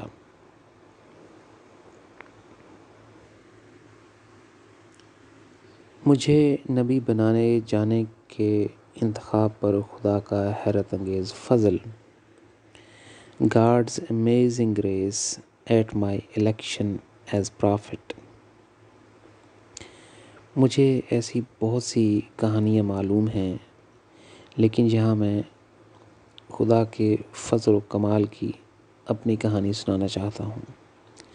یہ کہانی مستقبل کی بنی نوع انسان کو بتائے گی کہ خدا واقعی کون ہے۔ عیسیٰ کا یہ جملہ بالکل درست ہے۔ بائبل کی کتاب کا ایک باب 18 آیت 18 اور 19، ایک یہودی نے استاد عیسیٰ سے پوچھا، کامل استاد، ابدی زندگی حاصل کرنے کے لیے مجھے کیا کرنا چاہیے؟ عیسیٰ نے اس سے کہا، تم مجھے کامل کیوں کہتے ہو؟ کوئی بھی کامل نہیں ہے سوائے خدا کے۔ پہلے عیسیٰ نے انکار کیا کہ وہ کامل نہیں ہے اور پھر کہا کہ مخلوق میں بھی کوئی کامل نہیں ہے۔ اس کے بعد اس نے یہ کہہ کر سچا بیان دیا کہ صرف ایک ہی کامل ہے اور وہ خدا کی ذات ہے۔ 21ویں صدی میں مختلف مذاہب کے 12,000 امیدواروں کا انتخاب کیا گیا۔ نئے مسیحا بننے کی صلاحیت تھی۔ عیسیٰ، محمد، بدھ اور تمام مذہبی بانیوں نے آسمان پر پہلے اپنے سب سے زیادہ اہل لوگوں کو تجویز کیا۔ انہوں نے بہترین اہل افراد کا انتخاب کیا اور ان کا انتخاب خدا کے سامنے کیا، لیکن میں ان اہل لوگوں کی کسی فہرست میں شامل نہیں تھا۔ تمام امیدواروں میں روشنی تھی کیونکہ یہ بنیادی ضرورت ہے۔ قدم بقدم سب کو خدا نے مسترد کر دیا۔ تمام مذہبی بانیوں نے خدا کے فیصلے سے اچھا محسوس نہیں کیا، خاص کر عیسیٰ اور محمد۔ کسی طرح عیسیٰ نے خدا کا فیصلہ قبول کر لیا، لیکن محمد بہت مایوس ہوا۔ اس کے پاس اس کے سوا چارہ کوئی نہیں تھا کہ وہ خاموش رہے اور خدا کے سامنے جھک کر بیٹھ جائے۔ حق تعالیٰ نے جبرائیل کو ایک لڑکا دکھایا اور حکم دیا کہ وہ اس کے شہر میں جا کر اسے لے آئے۔ جب جبرائیل مجھے خدا کے پاس لے کر آیا تو تمام انبیاء، فرشتے اور دیگر مخلوقات حیران اور پریشان ہوئے، کیونکہ میرے پاس روشنی نہیں تھی جو کہ مسیحا بننے کا بنیادی تقاضا ہے۔ میں کانپ رہا تھا اور خدا کے سامنے اپنے پیروں پر کھڑا نہیں ہو سکتا تھا۔ محمد نے کہا، اے خدا، یہ میرے اپنے لوگوں اور مذہب سے آیا ہے، لیکن میں نے اسے منتخب نہیں کیا۔ اس کے پاس نبی یا مسیح بننے کے لیے کوئی روشنی نہیں ہے اور نہ ہی کوئی تقاضا ہے۔ عیسیٰ نے کہا، اے باپ، میں تیرا بیٹا ہوں اور عیسائی میرے اور تیرے لوگ ہیں۔ میں نے بہت خاص لوگوں کو منتخب کیا، لیکن تو نے ان سب کو مسترد کر دیا۔ موسیٰ نے کہا، اے خدا، میں نے سوچا کہ ہمارے چنے ہوئے لوگوں میں سے ایک شخص کا انتخاب کیا جائے گا اور وہاں نیا یروشلم ہوگا۔ دوسرے مذہبی بانیوں نے اپنا منہ نہیں کھولا، یہ جانتے ہوئے کہ انہوں نے زمین پر خدا کی شناخت کے بارے میں الجھن کو نمایاں کیا ہے۔ خدا نے محمد سے کہا، یہ سچ ہے کہ مسلمان تمہاری قوم ہیں، لیکن تم بھول جاتے ہو کہ میں نے تمام انسانوں کو پیدا کیا، اور اس سے پہلے کہ ان کا ایک حصہ تمہاری قوم بن جائے، میں نہ صرف ان کا بلکہ تمہارا بھی خالق ہوں۔ محمد خاموش ہو گیا، لیکن میں جانتا ہوں کہ وہ خدا کی باتوں سے بہت حیران و پریشان تھا۔ خدا نے عیسیٰ سے کہا، یہ سچ ہے، وہ میرے اور تمہارے لوگ تھے، تاہم تو نے اپنے تمام لوگوں کو میرے بارے میں الجھن میں ڈال دیا ہے، اس وجہ سے وہ میرے سچے لوگ نہیں بن سکے۔ یہ سن کر عیسیٰ خدا کے سامنے جھک گیا۔ پھر خدا نے موسیٰ سے کہا، اسرائیلی میرے چنے ہوئے لوگ تھے، اور یروشلم، جس کا مطلب تم پرانا یروشلم کہہ رہے ہو، میرا دل ان کے ساتھ نہیں ہے۔ خدا چاہتا تھا کہ میں اس کے قریب آؤں۔ جب میں خدا کے بہت پاس تھا تو اس نے میرے ہاتھ پر ہاتھ رکھا۔ اسی لمحے میں نے لرزنا چھوڑ دیا اور خدا کی محبت میں صوفیانہ ہو گیا۔ خدا نے مجھ سے پوچھا، لڑکے، تمہارا نام کیا ہے؟ میں نے خدا سے کہا، میرا نام زاہد ہے۔ خدا نے جواب دیا، میں اور تمام مخلوق ابدی زندگی میں تمہیں محبت کے نام سے یاد کریں گے۔ تم صرف ایک مسیحا نہیں ہو، لیکن تم ہمیشہ میرے دل میں رہو گے۔ میں تمہیں بہت عرصے سے جانتا ہوں، یہاں تک کہ تم اپنے آپ کو ماضی میں اتنا دور نہیں جانتے ہو۔ میں اپنے آسمانی والدین کے سامنے عاجزی اور احترام کے ساتھ جھک گیا۔ اس کے بعد تمام انبیاء، فرشتے اور مخلوقات اپنے اپنے جہانوں میں واپس چلے گئے اور میں زمین پر لوٹ آیا۔ نوٹ: شاید قارئین سوچیں کہ جب خدا سب کچھ جانتا ہے تو میرا نام کیوں پوچھتا ہے؟ بے شک میرا آسمانی والدین سب کچھ جانتا ہے۔ وہ نہ صرف میرا نام جانتا ہے بلکہ اپنی تخلیقات میں سے ہر ایک کا نام جانتا ہے۔ یہ سوال مجھ پر لاگو نہیں ہوا۔ تاریخ میں جب بھی ہمارے خالق نے یہ پوچھا ہے، وہ صرف تمام انبیاء، فرشتوں اور دیگر مخلوقات کو یہ بتانا چاہتا تھا کہ وہ اس شخص کے بارے میں کیا محسوس کرتا ہے اور وہ اسے کتنا حیرت انگیز فضل دینا چاہتا ہے۔ اس کے پیچھے الہی راز یہ ہے کہ خدا گواہی اور ابدی زندگی میں تمام مخلوقات کو ایک نشانی دینا چاہتا ہے کہ جب وہ کسی سے محبت کرتا ہے تو وہ بھی اس سے محبت کریں۔ خدا کی طرف سے یہ سننے کے بعد فردوس اور جنتوں کے تمام جہان اس شخص کے لیے خوشی اور ناخوشی سے اپنے دروازے کھول دیں گے۔ میرے معاملے میں فردوس اور جنتوں کے تمام جہانوں نے نہ چاہتے ہوئے بھی میرے لیے اپنے دروازے کھول دیے۔ ذاتی طور پر خدا کے سوا مجھے کوئی پسند نہیں کرتا۔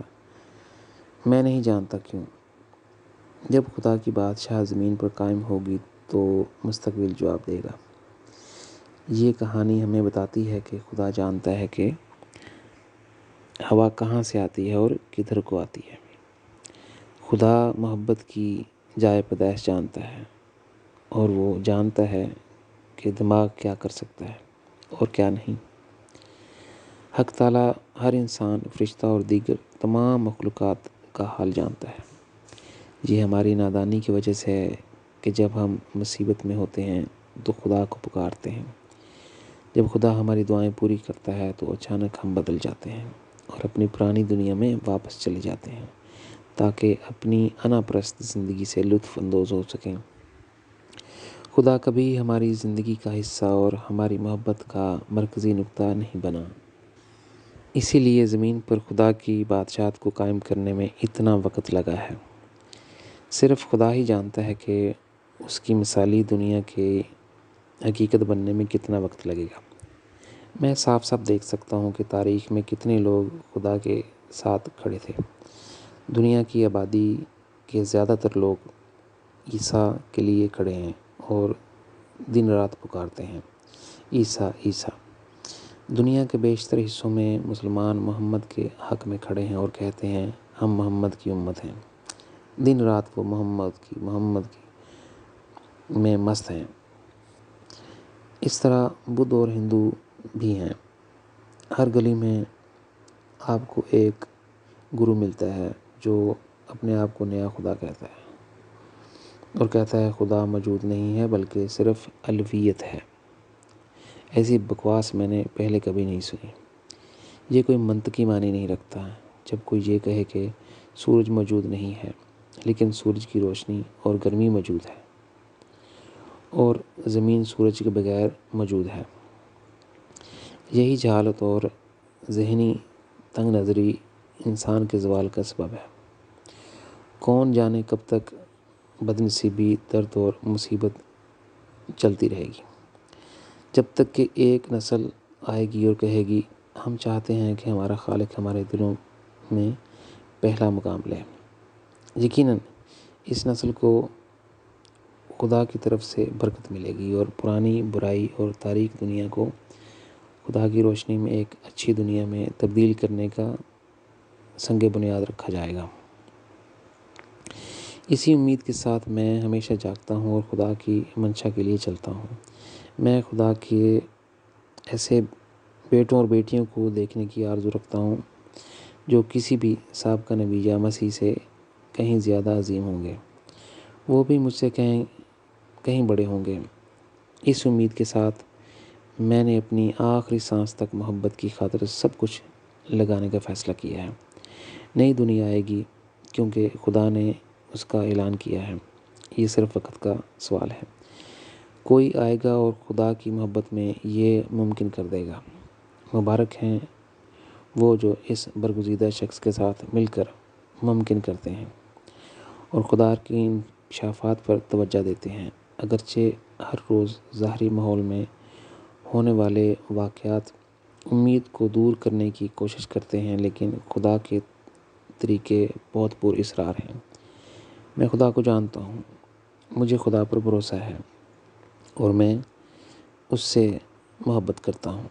میں جانتا ہوں کہ جنتیں اتنے بڑے ہیں کہ ایک جنت میں بے شمار زمینیں رہ سکتی ہیں۔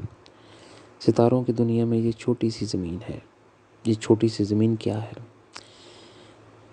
یہ ایک نقطہ بھی نہیں ہے۔ ہر روز بہت سے ستارے جو ہماری زمین سے کروڑوں گنا بڑے ہیں تباہ ہو رہے ہیں۔ ہماری زمین کو تباہ کرنے کے لیے ایک شہاب ثاقب کا حملہ کافی ہے، لیکن محبت کا خدا ہمیں کبھی نہیں بھولا۔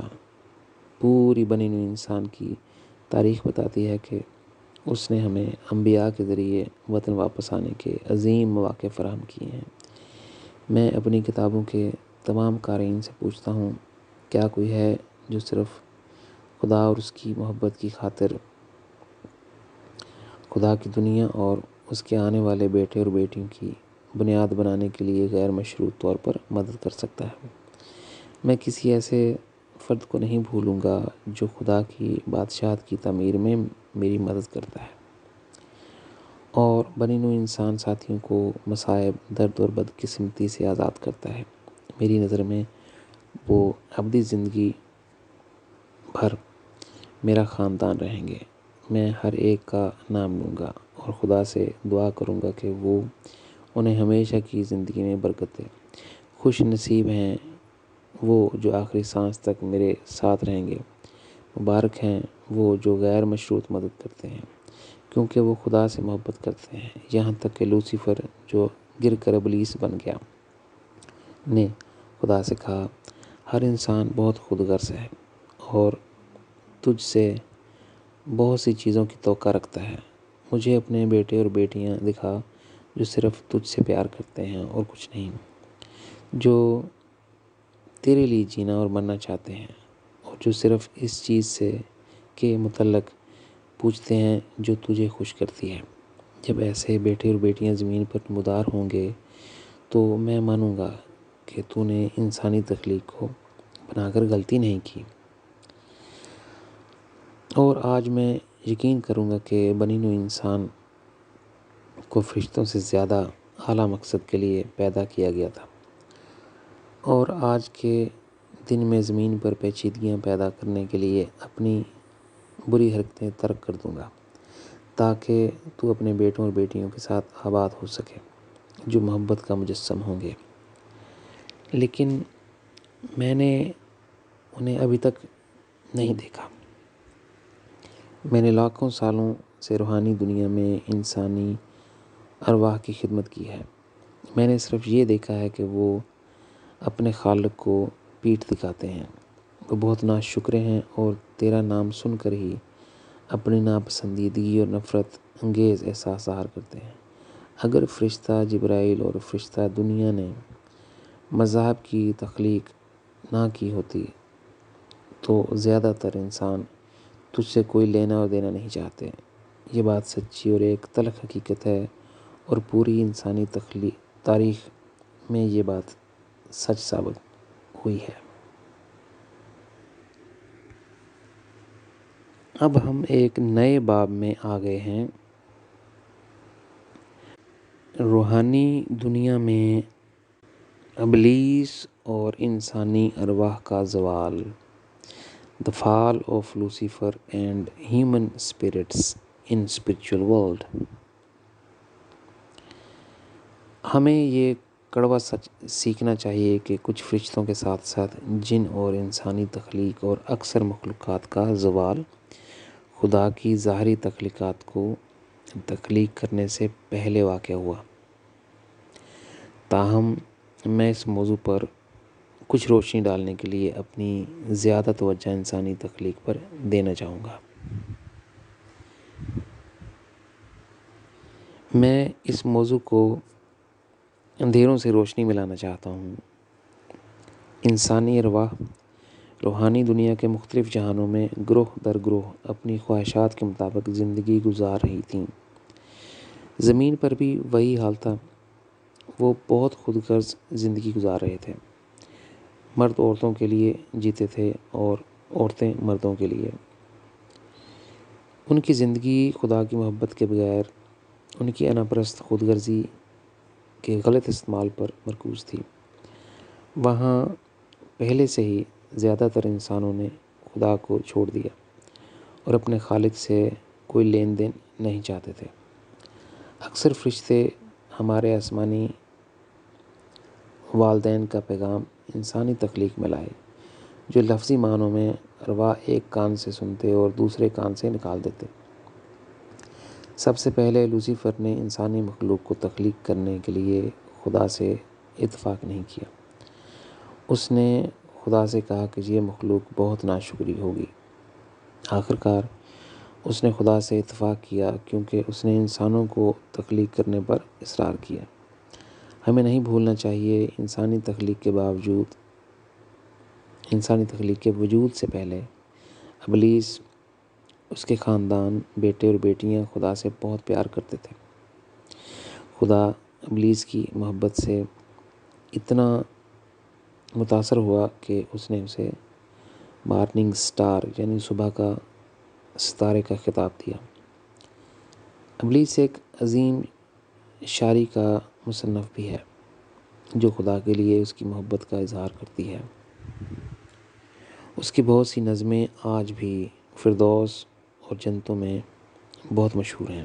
میں نے اپنی کتاب سچے لمحات خدا کے ساتھ سے ابلیس کے بارے میں ایک کہانی دہرانا چاہوں گا تاکہ اس کے موقف کی واضح سمجھ آ سکے۔ بنی نوع انسان کی تخلیق سے پہلے ابلیس کی ایک کہانی، جب اس کا لقب صبح کا ستارہ تھا۔ A story of Lucifer before the creation of mankind when he had the title Morning Star۔ ایک رات میں نے اپنے کمرے میں 2 بجے نماز پڑھ رہا تھا کہ نیلی روشنی سے گھرے ہوئے فرشتے میرے پاس آئے اور کہا ہمارے ساتھ چلو، لہٰذا میں ان کے ساتھ اڑ گیا۔ فرشتوں نے مجھے بتایا کہ ہم ابدیت کے ماضی میں سفر کر رہے ہیں۔ وہ مجھے فردوس میں ایک جگہ لے گئے۔ اوپر سے میں روشن مخلوق کو ایک دائرے میں بیٹھے دیکھ سکتا تھا۔ میں ان کے قریب اترا۔ اس حلقے کے مرکزی شخص کے پاس دوسروں سے زیادہ روشنی تھی۔ اس نے استقبال کیا اور مجھے بیٹھنے کو کہا۔ میں بیٹھ گیا اور اس نے گانا شروع کر دیا۔ اس نے اپنی شاعری میں اس بات کا اظہار کیا کہ وہ خدا سے کتنی محبت کرتا تھا۔ دائرے کی تمام مخلوقات صوفیانہ ہو گئیں۔ جتنا زیادہ وہ خدا کے لیے گا رہا تھا، دوسرے اتنے ہی صوفیانہ ہوتے گئے۔ ایک ایک کر کے کھڑے ہوئے اور خدا کے لیے نظم بھی گاتے رہے۔ جب وہ مزید صوفیانہ ہو گئے تو وہ ناچنے لگے اور خدا کے لیے رونے لگے۔ وقت اتنی تیزی سے گزر رہا تھا جیسے صبح کا سورج طلوع ہو جاتا ہے۔ میں نے خدا کے لیے ان کی گہری محبت کے بارے میں سوچا کہ کیا میری محبت اتنی گہری ہو سکتی ہے؟ جب وہ فرشتے اچانک مجھے واپس لائے، اکیلے آئے، تو سب سے زیادہ نور والا وجود میرے پاس آیا اور پوچھا کہ کیا تمہارا دل محبت میں ڈوب گیا؟ جب ہم ساری رات خدا سے محبت کا اظہار کر رہے تھے۔ میں نے جواب دیا، میرے پاس الفاظ نہیں کہ خدا کی اتنی گہری محبت بھی ہو سکتی ہے۔ میں بھی تمہاری روشنی، صوفیانہ شاعری اور دیگر مخلوقات کی روشنی سے بہت متاثر ہوں۔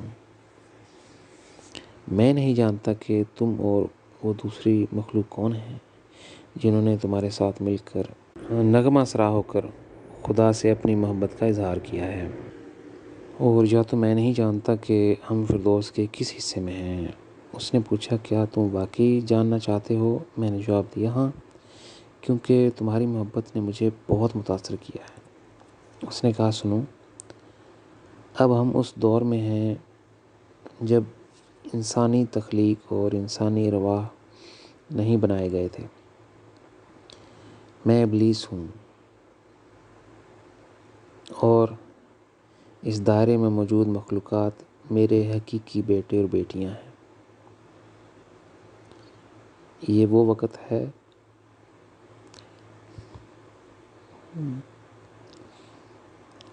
جب میں خدا کی طرف سے صبح کا ستارہ کا حقدار تھا۔ سب سے پہلے میں اپنے دل میں بہت تنگ اور ناگوار محسوس کر رہا تھا جب خدا نے انسانوں اور انسانی ارواح کو پیدا کرنا شروع کیا۔ میں نے خدا کو روکنے کی کوشش کی لیکن نہ روک سکا۔ انسانی ارواح کی تخلیق کے بعد میں نے اپنے دل میں ان کے لیے بہت حسد محسوس کیا، یہاں تک کہ میں نے روحانی دنیا میں بڑھنے میں ان کی مدد کی۔ لیکن آخر ایک چیز نے مجھے بہت پریشان کیا۔ انسان خدا کے بہت ناشکرے تھے اور اسے جاننے کے لیے بہت کم دلچسپی رکھتے تھے۔ اس لیے میں سمجھ نہیں سکا کہ خدا ہم سے زیادہ محبت کیوں کرتا ہے۔ آخرکار میں نے اپنا صبر کھو دیا۔ میرے غرور اور عزت نے مجھے اس تخلیق سے جوڑنے سے روک دیا۔ دھیرے دھیرے خدا کی طرف میرا غصہ بڑھتا گیا اور میں نے خود کو انسانی تخلیق سے الگ کر دیا۔ خدا نے مجھے اپنی پوزیشن نہ چھوڑنے اور گرنے کی بہت سی تنبیہیں دیں۔ آخر میں خدا نے مجھ سے کہا، اگر تم اپنا غرور نہیں چھوڑو گے تو تم فردوس کے اس دائرے میں نہیں رہ سکتے۔ اس وقت کے دوران میرا سردار فرشتہ جبرائیل کے ساتھ بھی بہت پیچیدہ تعلق تھا۔ خدا نے مجھے قابیل کے طور پر دیکھا اور فرشتہ جبرائیل کو حابیل کے طور پر۔ جب میں نے دیکھا کہ فرشتہ جبرائیل خدا کے قریب آ گیا ہے تو اس بات نے مجھے پریشان کیا اور میرے اندر مزید نفرت انگیز رویہ پیدا کیا۔ وہ وقت آیا جب خدا کے تمام فیصلوں نے مجھے ناراض کر دیا۔ مجھے ان میں کوئی منطقی مفہوم نظر نہیں آیا۔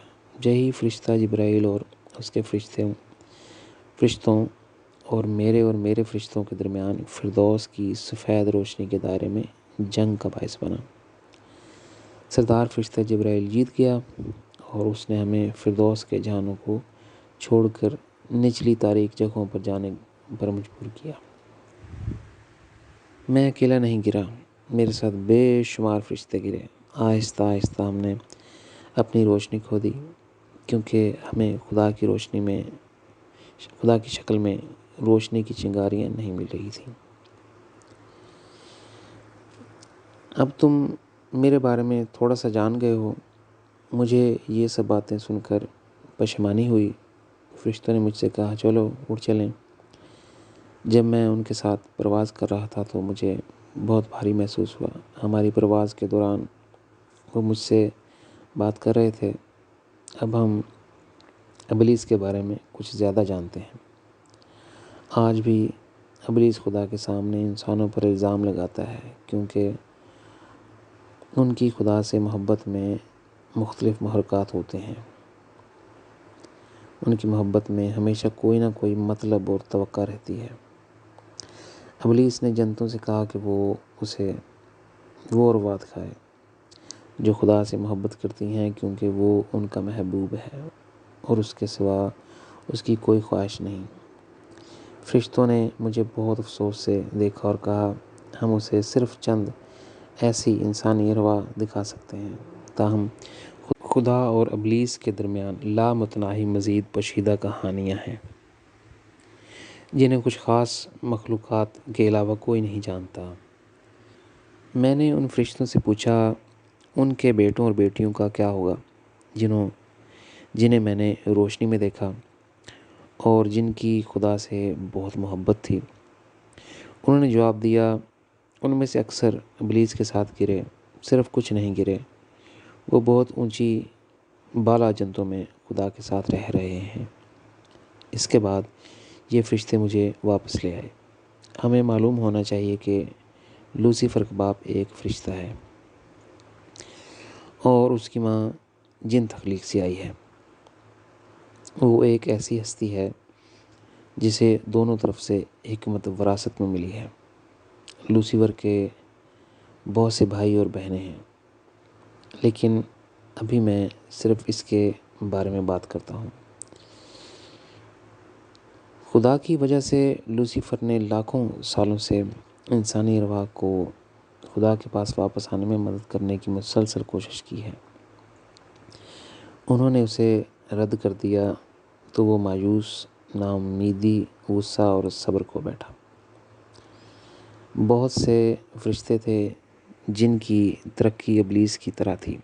انہوں نے خدا سے کئی متضاد سوالات بھی کیے اور اسے متنبع کیا کہ انسانی تخلیق بہت زیادہ درد اور تکالیف لائے گی۔ جب انہوں نے دیکھا کہ خدا ان سے راضی نہیں ہے اور ہر طرح سے انسانوں کو پیدا کرنا چاہتا ہے تو انہوں نے اسے قبول کر لیا۔ ایک طویل عرصے تک مسلسل رہنمائی کے بعد ابلیس اور دوسرے فرشتے انسانی تخلیق کے بارے میں بہت مایوس ہو گئے۔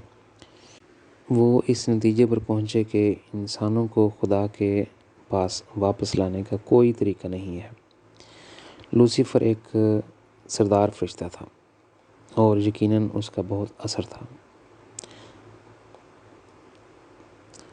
لوسیفر نے پوری طرح سے امید کھو دی جب اس نے دیکھا کہ انسانی تخلیق صرف دوسری مخلوقات کے لیے دکھ، درد اور مسائل لاتی ہے۔ جس چیز نے اسے سب سے زیادہ غصہ دلایا وہ یہ تھا کہ وہ مختلف جہانوں میں اپنے ذاتی مقصد کے لیے گروہ در گروہ رہتے ہیں۔ جب وہ انسانوں کی رہنمائی کر رہے تھے اس نے کئی بار اپنے آپ سے سوال کیا، خدا اس مخلوق کو اتنی محبت اور توجہ کیوں دیتا ہے؟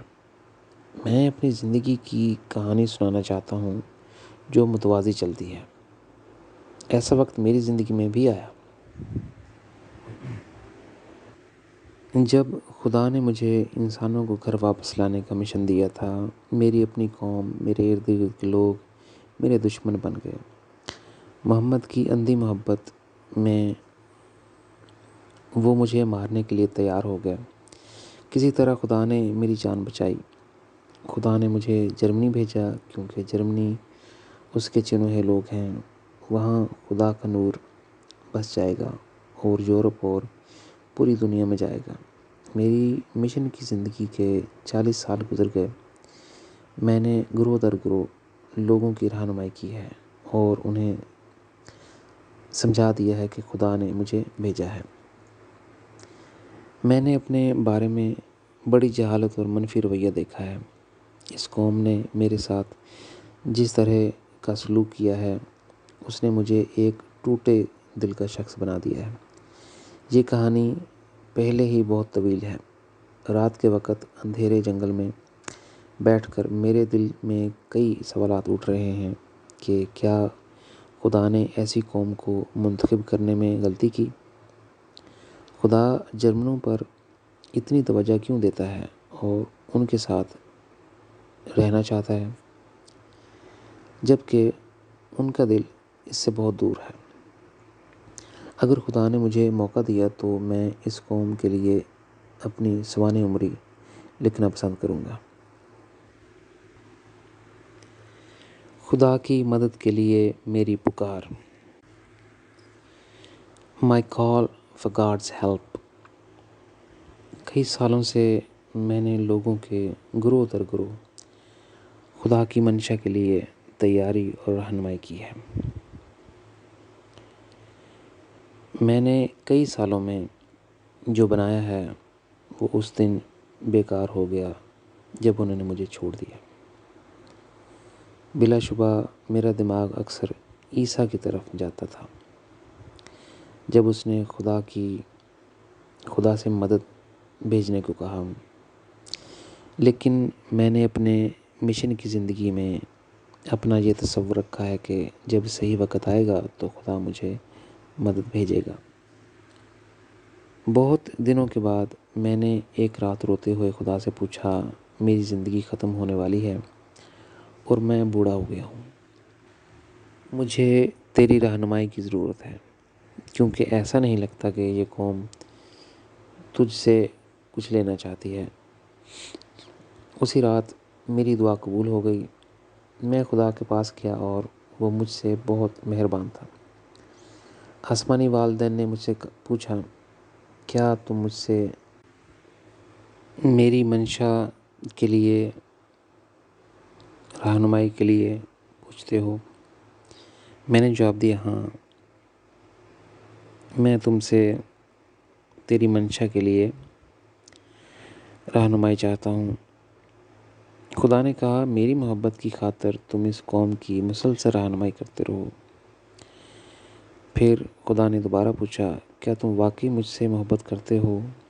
میں نے اس سے کہا، تم جانتے ہو میں تم سے ہر چیز سے زیادہ پیار کرتا ہوں۔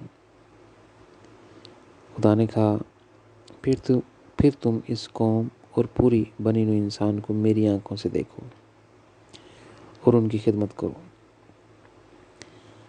جب خدا نے مجھ سے تیسری بار یہی سوال پوچھا تو اس نے میرا عرفی نام استعمال کیا جو صرف خدا اور میرے والدین جانتے ہیں۔ وہ مجھے بہت ہی خاص موقع پر پیار سے اس نام سے پکارتا ہے۔ خدا نے پوچھا، جادو، تم مجھ سے کتنی محبت کرتے ہو؟ اس بار میں ایک چھوٹے بچے کی طرح رویا اور دکھوں سے گھٹ گیا۔ میں نے روتے ہوئے جواب دیا، اے باپ، صرف ایک زندگی نہیں بلکہ میری پوری ابدی زندگی تجھ سے محبت کرنے کے لیے بہت کم ہے۔ اسی لمحے خدا نے مجھے اپنی باہوں میں لے لیا